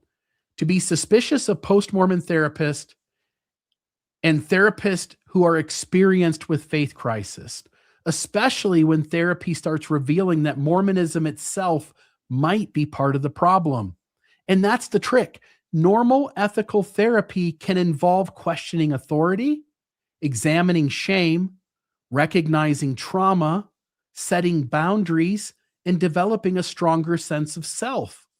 But the article reframes each of those things as potential warning signs that your therapist is undermining your faith. It even specifically warns about therapists with experience in faith crisis or faith transition. Why do you think the client went to a therapist who is saying those phrases? Number one. Number two, what kinds of therapists and coaches use that kind of language? Post-Mormon therapist. That's who uses it. They're trying to scare people, not from just a bad therapist. They're trying to scare people away from post-Mormon therapists and coaches. And they warn about clients coming to see their church community, upbringing, or beliefs as the core problem or the source of their trauma. So they're essentially inoculating members ahead of time. If therapy starts to help you recognize unhealthy things about Mormonism, maybe Mormonism isn't the problem. Instead, you should distrust your therapist. And that's what makes the article so problematic. Under the guise of protecting Mormons from bad therapists, it's teaching them to distrust good therapists when that good therapy threatens Mormonism. And if you want to know, again, I covered this in whatever it was, 20 minutes. If you want to know more, it's an hour and 40-minute podcast. We recorded it, released it Sunday morning. It's playing apologetics with mental health. I'm joined by Teresa, my girlfriend. I'm also joined, who, by the way, is also a somatic trauma-informed coach who deals with, she has a specialty and she's incredible at it. She deals with people with chronic fatigue, certain symptoms that show up in your body because of the traumas that have happened to you in the past. And I sat down with Dr. Julie D. Azevedo, who is a therapist, runs her own practice, has 20 therapists underneath her, and has made a lifetime career of doing this work. And so if you want to understand more about how this article is complete bunk and is playing a sleight of hand and smoke and mirrors trick, check it out. Comments from you guys. Rebecca? Yeah, I'll say this article definitely struck a chord. I saw it posted a lot of places and people were very passionate, like you were, Bill, in your presentation about it. And my thought is just as the church points a finger at therapy, they're pointing all the rest of their fingers back at them. Because look at the kinds of therapists that the church will send you to and pay for you to go to. And a lot of these therapists, I mean, they are church broke. They are not allowed to talk to you about any kind of healthy behaviors, or perhaps recognize that the church may be at the root of some of the issues that you're having. I mean, I think about a person, this is This is somebody that I know who had a lot of stress and discomfort on Sundays, almost PTSD, and, just really dreaded going, would cry without knowing why. There's a lot of things at church that can cause high anxiety, right? And so the person goes to an LDS therapist, and of course, it can't at all be what's happening at church, right? It has to be something else. It never helped her unpack anything that might have been actually happening at church, or the fear of confrontation, or talking to the bishop, or high demand, high control. So in other words, never got to the root of anything or made any progress. I can only think that had she been able to go to a therapist or a coach, that person might have used the tools you described exactly, Bill, to just kind of unpack what is it about Sundays in particular that are making you have to take a Valium to get through the day. So I say point at other therapists, point back at yourself, LDS Church, because you're not doing your members any favors by sending them to people that can only follow the party line. So 2 comments from me, Bill. Thank you, Rebecca. The first one is simply this. This reads like a list of spooky stories the camp counselor tells around the fire at night to keep the little Cub Scouts from wandering into the wilderness. They're ridiculous. They're ridiculously scary. That they're going to tell you to leave your spouse or what? No, that's the church's department. They're actually just jealous and envious that these non-Mormons are allegedly horning in on their action of splitting up families. We get to split up the families, not you guys, is what they're saying. And nobody's doing that. That's nobody who's a non-Mormon or a post-Mormon. The only ones I hear about doing that are Mormons.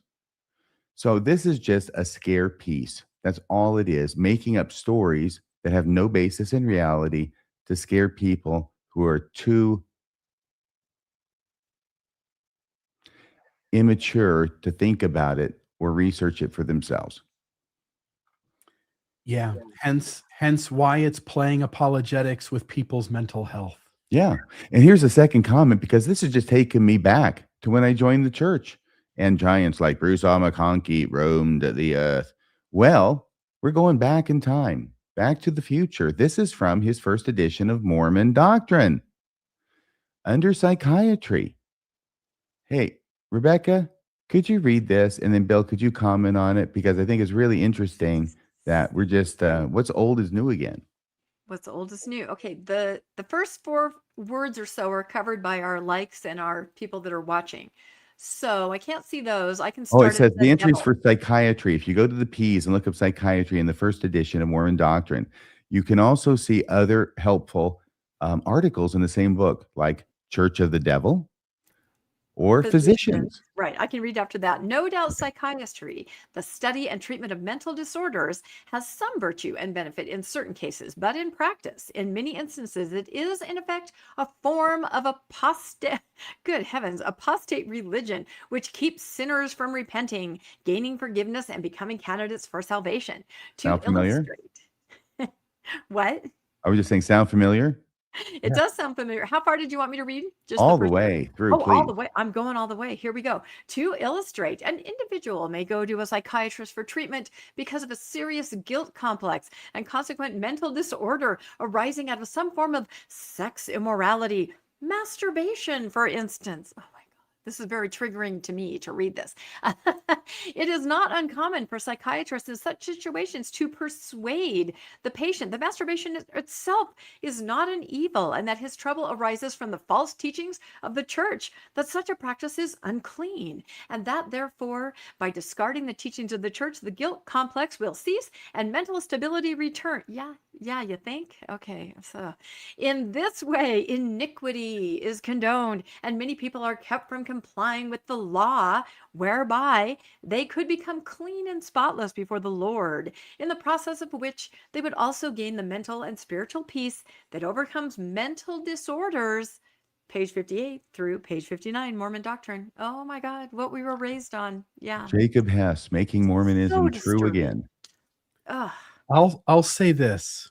If you're a Jehovah's Witness and you don't believe in blood transfusions, anybody who's suggesting you get a blood transfusion is working against your faith. They're undermining your religion. In reality, they're just trying to save your life.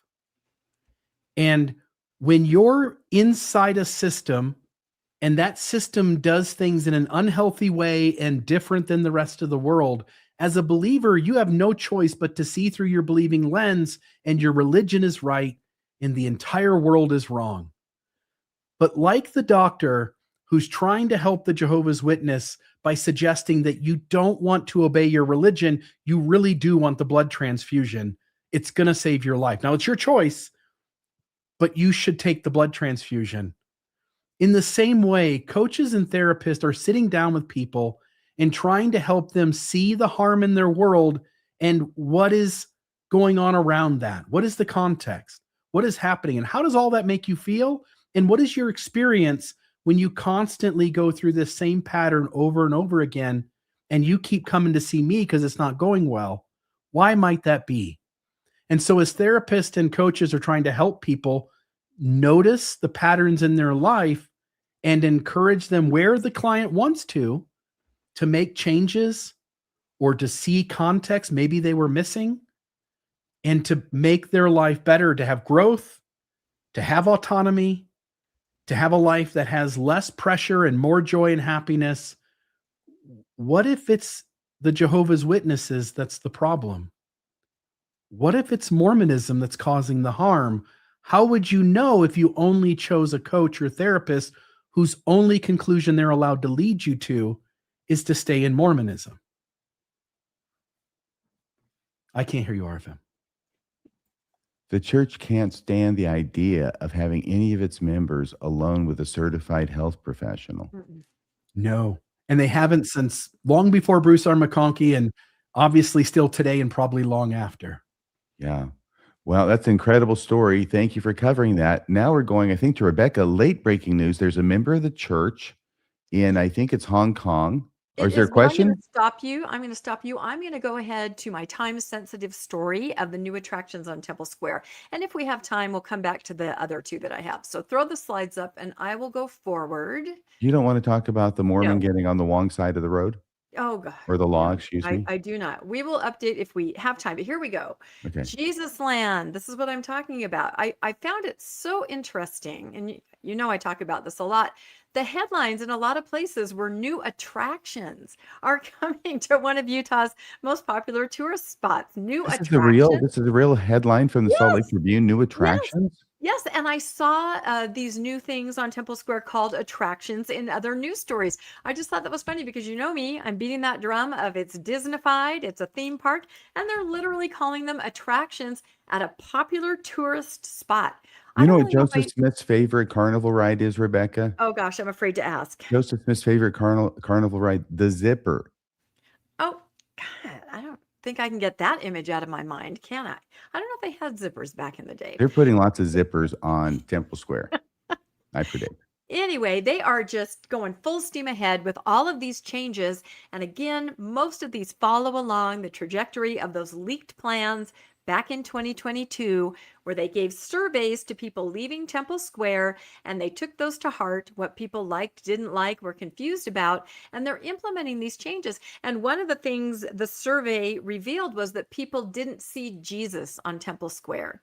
There really was not a lot of Jesus. There was the Christus, but the rest of it was a lot of church history. That's my experience going to Temple Square over the years up until just recently. So this article says a host of new experiences will be available to guests before, during, and after next year's much anticipated 6-month open house for the renovated Salt Lake Temple, according to a news release from the LDS Church. They're very excited to put this out. The exhibits, presentations, videos, and more will be located in all the main venues: Joseph Smith Memorial, Conference Center, and Salt Lake Tabernacle. These new experiences have been designed to help all guests learn of Jesus Christ. I'm telling you, it all goes back to those surveys and the leaked plans of what needs to happen at Temple Square, right? To make the public more comfortable there. He is the focus, says Apostle Dale Renland. We hope and pray that the millions of guests, millions who are going to come to Temple Square every year and engage with these new experiences will be inspired and come to follow the Savior better. So I just kind of made a list here of the new things, and these know that they shut down the conference center for renovations, and now we can kind of see what they're going to do. I made this, of course, welcome to my big show, right? It is all They going to could be about Jesus. they could fit an Very entire exciting. roller coaster inside the conference center, and if they turned out the lights, it would be like Space Mountain. Yeah, I'm telling you, it might not be too far in the future, because don't forget, as I've been reporting on to great disbelief for a couple years now, top leaders did go to Disneyland to learn about ticketing, people moving, signage, apps. We're going to talk about that in a second. Anyway, so here's what's new. Here's what's coming up. In the Joseph Smith Memorial Building, there's going to be a chapel experience.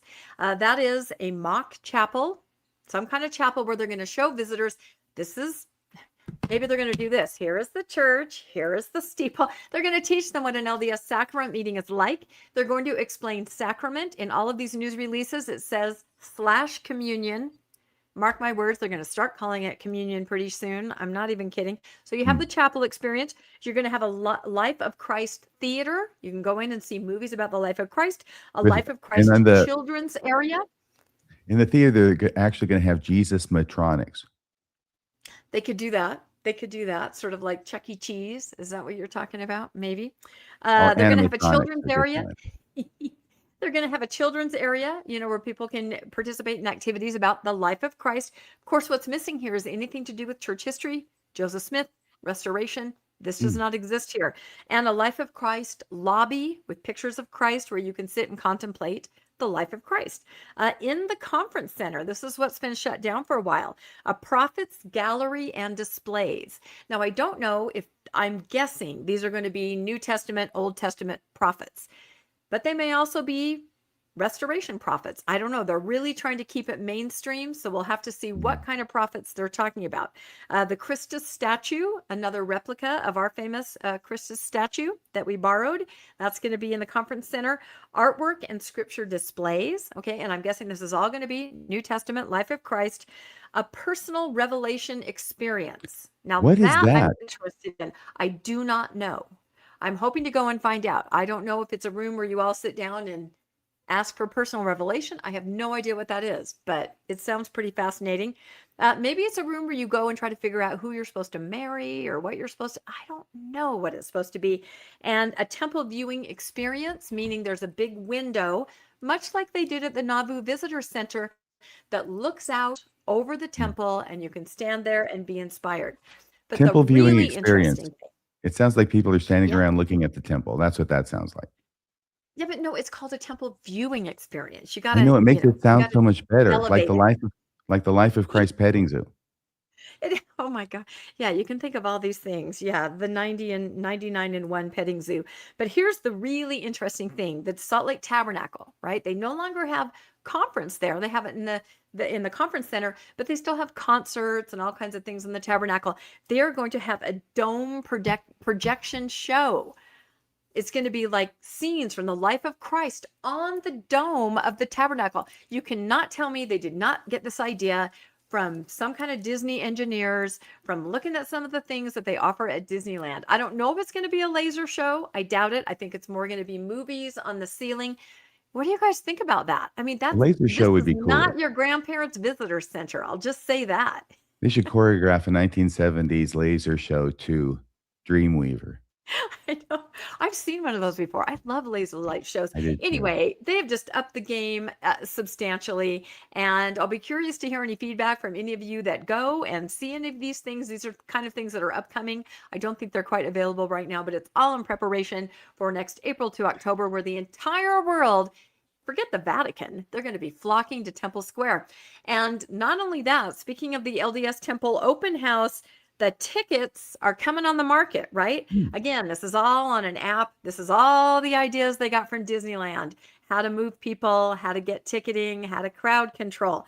So if you want to know what's going on, beginning September 1st, it's coming up. You got to put this on your calendar, little alarm, 11 a.m.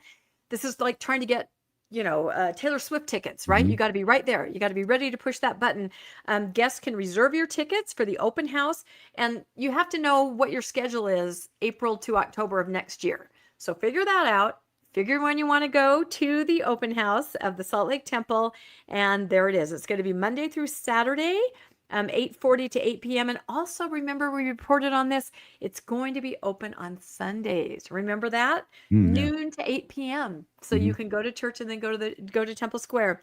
Anyway, it's very exciting. Put that on your calendar. Are either of you planning on going? I'm not. Are you, Bill? I think we should do a group thing. I think this would Oh, be yep. would be fun. Yep.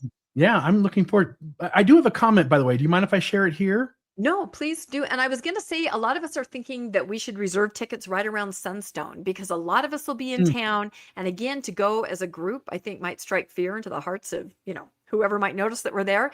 But I think it'd be fun to all go together. So if anybody's online September 1st, grab a bank of tickets. Let's get a lot and try to go. I was trying to figure out why, because you've gone over this story a lot, and it always makes me smile. And I'm trying to figure out why I'm sort of caught off guard by it. And I think this is the reason, right? We all grew up with a Mormonism that spoke about how pageantry and ostentation, so let me just give 4 quotes. Spencer W. Kimball, again, the faces aren't them. AI did that, but these are the real quotes. Spencer Kimball, they replaced, this is talking about like the apostasy stuff, right? They replaced the simple ways and program of Christ with spectacular rituals, colorful display, impressive pageantry, in limitless pomposity, and called it Christianity. Kimball continues that Christianity had thereby become an elaborate, colorful, man-made system. Spencer Kimball. Joseph F. Smith said, "We do not make the ordinance of baptism a spectacular display, but the simplicity of the order established in the Church of Christ ought rather to add to than take from the sacred character. Glamour, L. Tom Perry, glamour and mystery do not lead to eternal life, and each assignment filled and each lesson learned leads more securely to the celestial kingdom than do pomp and ceremony and ostentation." Heber J. Grant said there was nothing of ostentation, pageantry, or dramatic display. It was a simple, solemn occasion, talking about the first vision. Yeah. It was the first vision experience. Yeah. No, that it describes exactly how I was raised. I would say, how come my friends in the Baptist church have bands and music and they seem to have parties and it's very exciting, celebrate birthday of Jesus, that kind of stuff? And my parents would say, no, it's simple. We don't do the pageantry. We have the truth. We are very austere.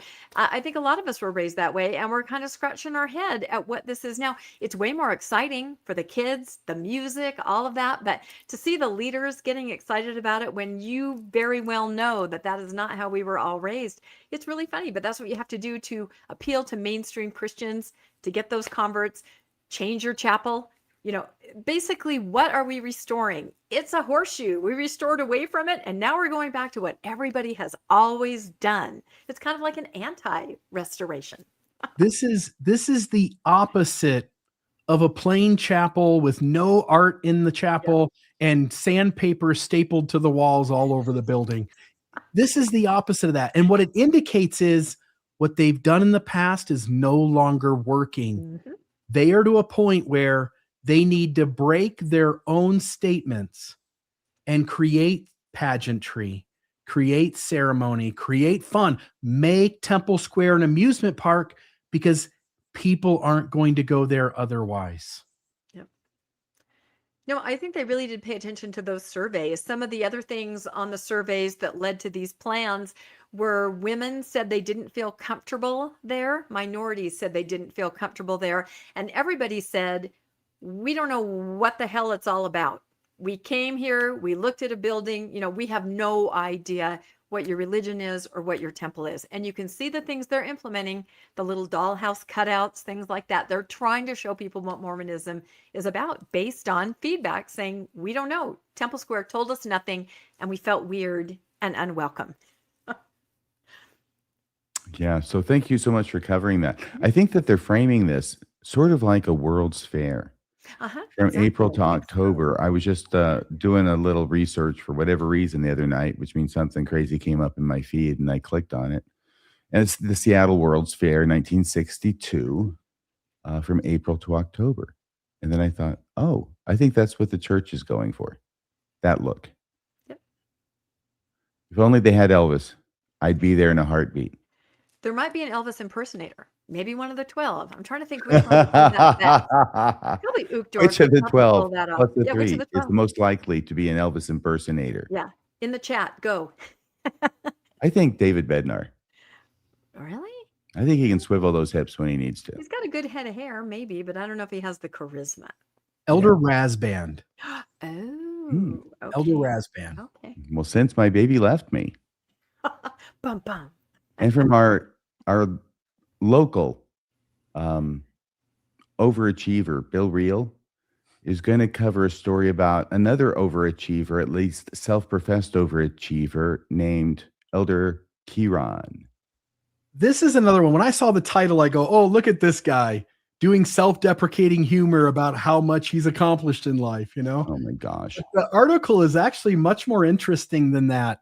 At BYU Education Week, Apostle Patrick Kieran delivered a devotional aimed especially at people who are driven, productive, and chronically worried that they are still not doing enough. Sounds like Mormonism, doesn't it? I It wonder does. Those why. are Mormons.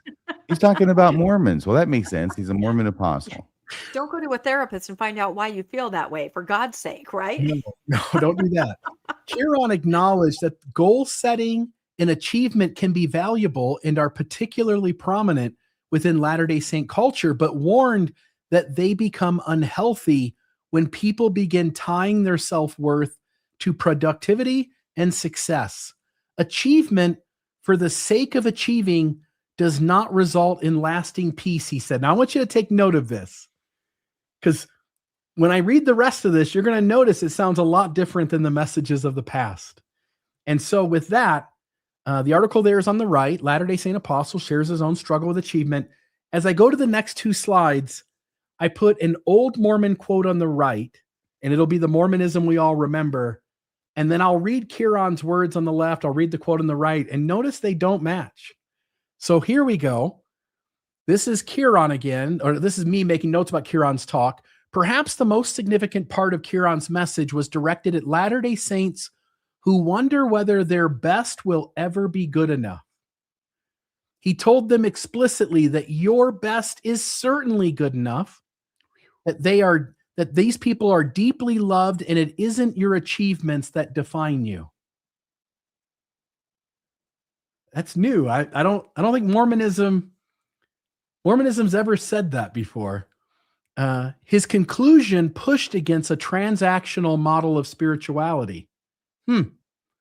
There is no try harder button that produces Christ's love, he said, and no goal, plan, or program can manufacture it. We do not build it.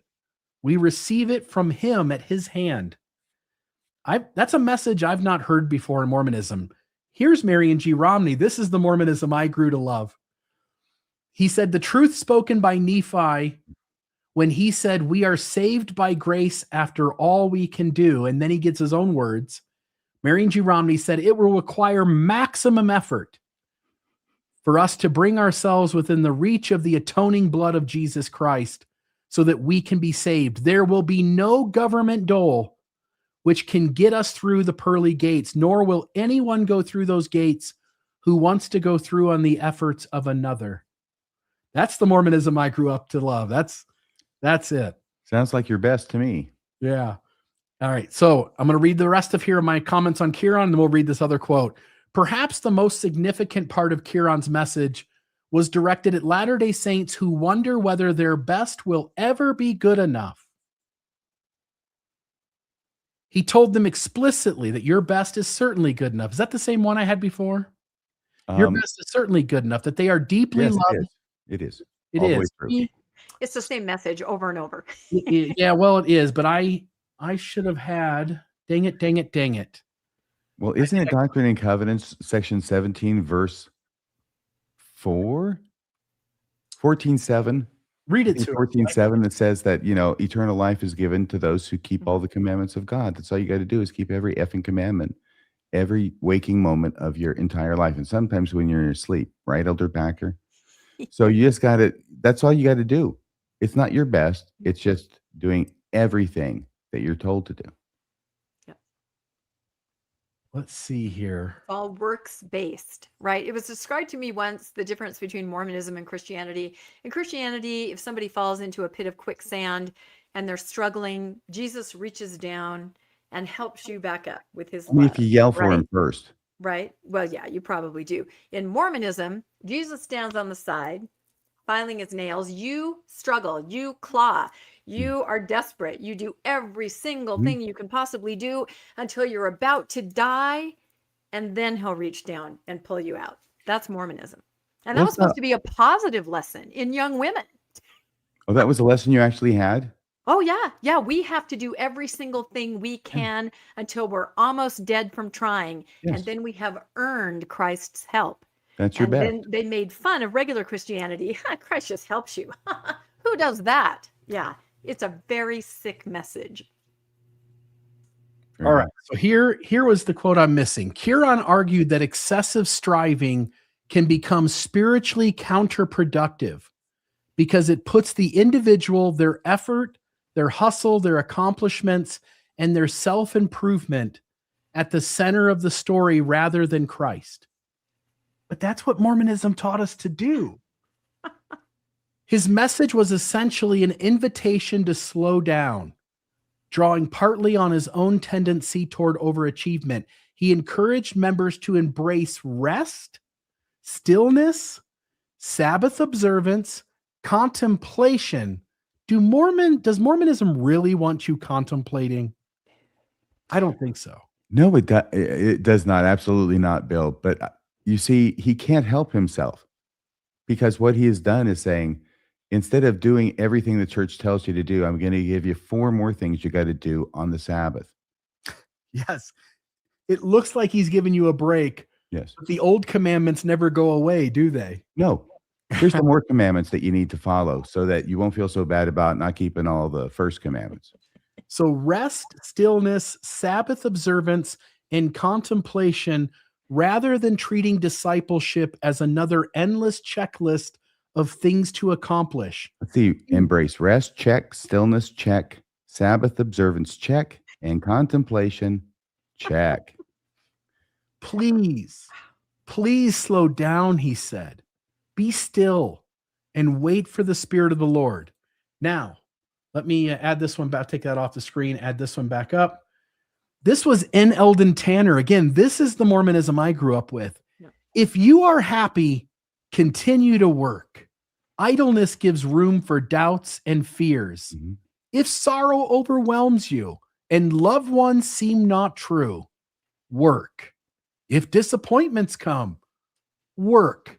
If faith falters and reason fails, just work. When dreams are shattered and hopes seem dead. By the way, this is why you might need a good therapist or coach, is because this sounds to me like self-loathing, learned helplessness, and deep depression. Yeah. That's what this sounds like to me. When dreams are shattered and hopes seem dead, work. Work as if your life were in peril. It really is. I was wondering if Eldon Tanner was a workaholic or something. You think so? I think the last 30 years, he got a pretty good break. Well, he was Canadian, very, very smart with money. And I think the story is he single-handedly got the church out of the negative position it was in because of building chapels all over the world where the membership would not support it. Was that Henry D. Moyle who did that to them? That was his plan. If you build them, they will come. And they didn't. They got baptized, but that was only for playing baseball. They didn't actually go to church or anything. Yeah. Tanner was very frugal. He put everything back on track. Yeah. He finishes here, no matter what ails you, work. Work faithfully. Work with faith. Work is the greatest material remedy available. Work will cure both mental and physical afflictions. I'll just note in finishing, Kieran is saying, look, I know we say after all you can do, but man, you guys are all just beating yourselves up and you're doing too much. But until Brad Wilcox came along, Stephen Robinson, Robert Millett, until those guys put a different spin on grace, every LDS leader was telling you that it was your job to do all you could do. Mm-hmm. And if you didn't, shame on you. And then Eldon Tanner wonders why you might have dreams that are shattered and your hopes seem dead. And everything is just falling apart around you. It's because Mormonism puts such a burden on you that I would suggest to every good Mormon out there, you probably need a good therapist or a coach. Yeah, no matter what ails you, work faithfully and work on and on. It's like an I am Groot talk. Yeah, and I That think just that's does the same thing over and over. I think that's what COVID did. You know what I mean? It got people off that hamster wheel. It let them stop necessarily. They had to for a minute. And look what happened during COVID. A lot of people got off the hamster wheel for good, right? Because they felt better and their family was happier and they didn't need a therapist. Oh, the new Sunday schedule. Yes, thank you so much for that, Rebecca. I know. The new Sunday schedule, which is fast upon us. That's It's right. going to, I hope everybody brings their track shoes. It starts September, doesn't it? Yeah, it does. And if we have 5 more minutes, I'll just do this really quickly. Like I said, this is time sensitive too.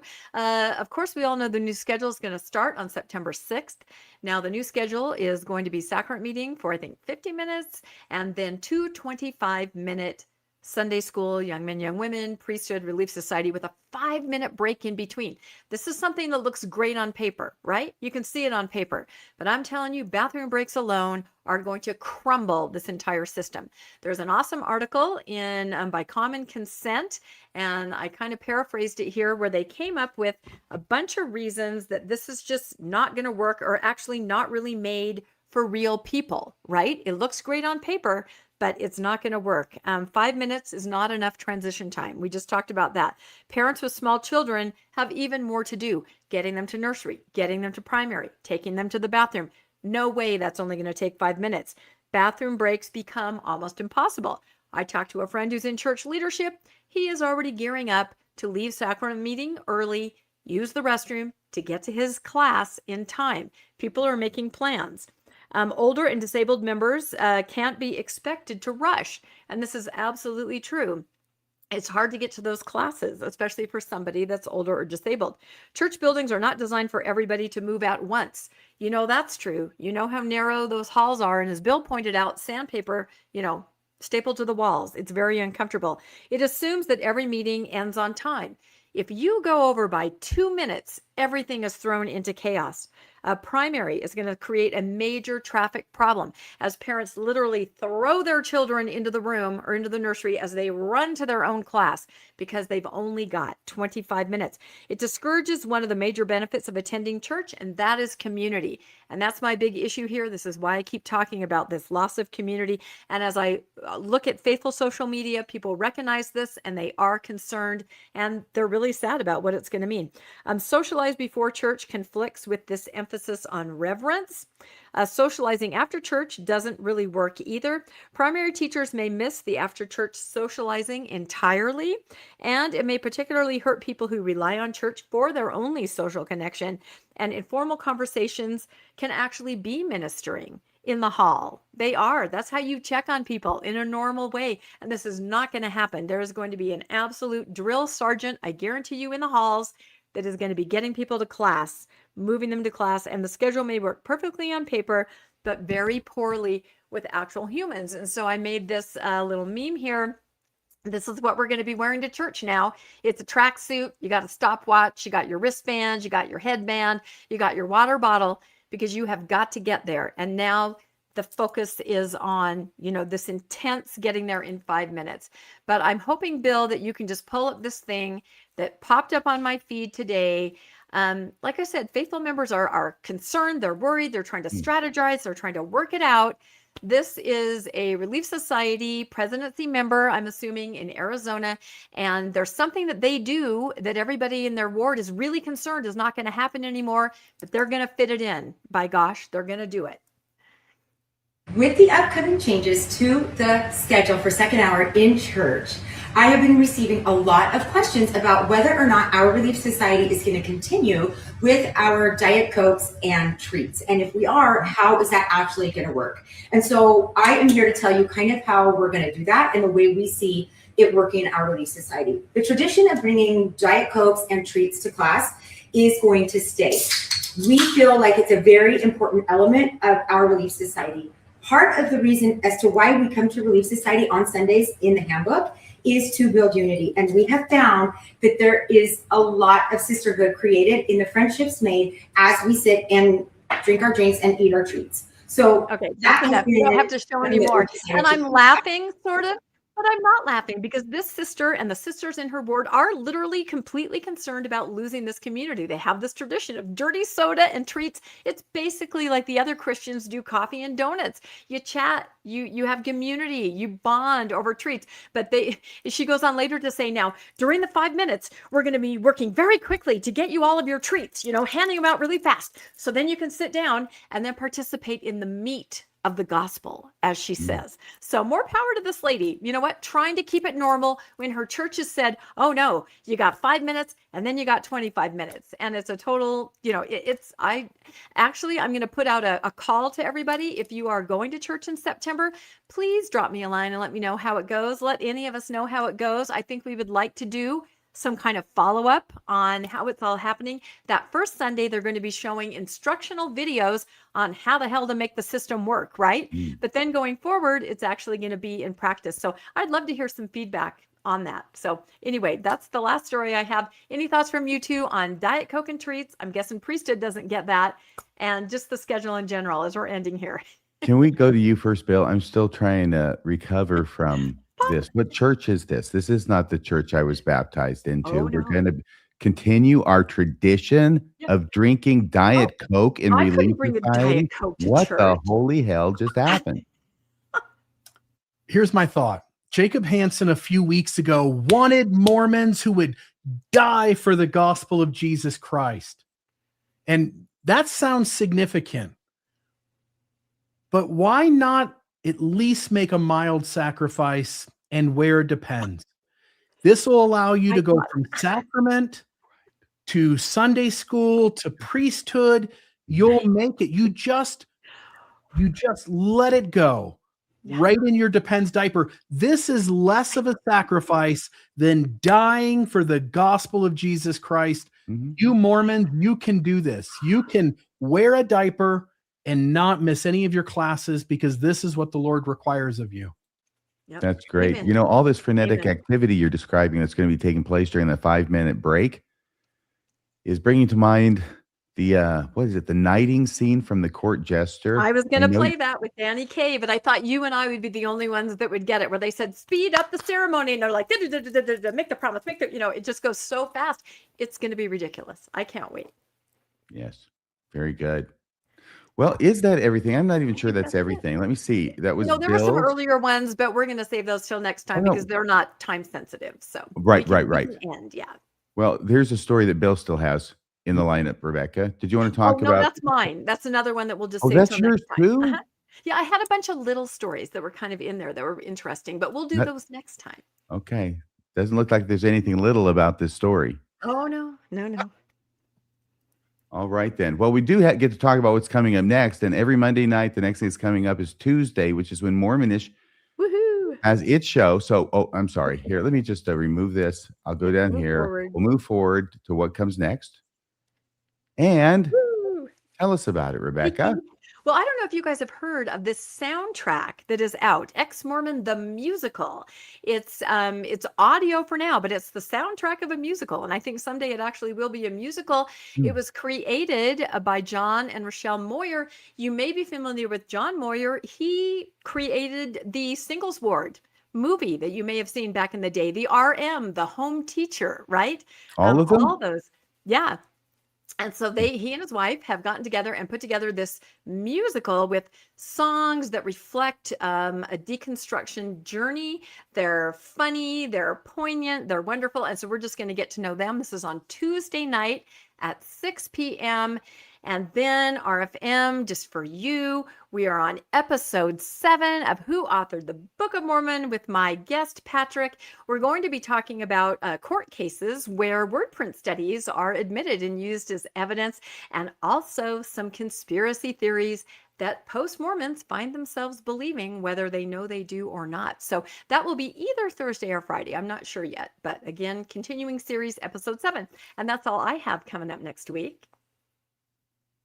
Very good. So Patrick Birch is going to be talking about conspiracy theories that Mormons other than he believe. Post-Mormons. Ones that we Post-Mormons. necessarily must believe as post-Mormons, and we may not even recognize it. Yeah. Okay. Yeah.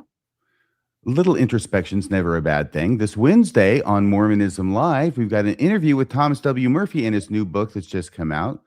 And we've got a lot of slides. We've got a great thumbnail. But more importantly, we've got the man himself, Dr. Thomas W. Murphy, who after a lot of work got this book published. It's remarkable. I'm more than halfway through. Really, really good, solid piece of scholarship. My hat's off to you, Thomas W. Murphy. And he's going to be hitting the highlights of his book with Bill Reel and I and you this Wednesday on Mormonism Live. Then comes Mormonism After Dark on Friday night, 8 o'clock p.m. Mountain Time. We are going to change that time to 7 o'clock p.m. when September gets here, which is getting close. So I'm trying to announce that every time because I'm sure some people will be there an hour late and wonder what the heck happened. And I'll be able to say, see, I told you so. You just need to listen more. And RFM is going to be having a new show on Saturday, and it's going to be very, very interesting. And if it goes the way I plan, which it doesn't always, sometimes things intervene, it's going to be about E.T., the extraterrestrial, and how he single-handedly destroys Mormon apologetics. It's like a cross between E.T. and Godzilla. Here's something Bill's working on. Yeah, so I was supposed to put this out last Sunday, but because of the late edition of sitting down with Julie and Teresa and having a conversation of playing apologetics with mental health, this will be this Sunday, the LDS Missionary Discussions, If the Church Was Honest, discussion number 4 on church history. Wow. Very good. Do you know how many discussions there are going to be? There's 9 of them total. There's 9 of them? Mm-hmm. Is In that? order to be honest, you have to have more than 6. I thought there were only 6. Yeah, but in order to be honest and transparent, it took 3 more. Oh, I see. Yeah, it would take a little bit more to be honest and transparent. There's so much they don't actually talk about. And that comes to the end of tonight's podcast, Mormon Church Backpedaling. They sure are. Even at the same time, they're telling you they're not. And that's why it's called Gaslight the World. All right. Any final comments, or I'm heading out on this puppy? I have one question. Bill, at what point in these discussions, your series, do you ask people to be baptized? Are you like most missionaries? Is it after the first episode? I think it's necessary for all 9 conversations to happen before somebody would be able to agree to baptism with what I would be comfortable with as a reasonable amount of informed consent. Unusual take on it. Yeah. I actually think they should probably attend for a couple of months too before they even get asked the question of getting baptized. Yep. Wow. I was such a good missionary. I asked him to get baptized before the first discussion. Elder Ballard's proud of you, even if he says he isn't. Yes, he is. And there's another absolutely contradictory message the church gives, gaslighting the world. It's what they do. So everybody, thanks so much for joining us. Please join us next Monday evening. By the way, hit like and subscribe if you would. The like is the thumbs up button. The subscribe is the little thing that says subscribe on it. Just hit them both. And would you do it at Mormonish and Mormon Discussions? Because we are simulcasting from both of these places right now. You're watching it on only one, most likely. So if you hit like and subscribe where you are and then go over to the companion show and hit like and subscribe there, everybody will be very, very happy. I know that. So once again, please join us in another week for a great Mormon newscast next Monday. Until then, good night, everybody. This is Radio Free Mormon. That's Bill Reel. And over there is Rebecca Biblioteca. Once again, glad you could make it tonight, Rebecca. Bye-bye. That's a wrap for this week's edition of the Mormon Newscast. We appreciate you tuning in and sharing this time with us. Keep the conversation going and stay informed on all things Mormonism. Until next week, wishing you peace and joy. See you next Monday at 6 p.m. on the Mormon Newscast.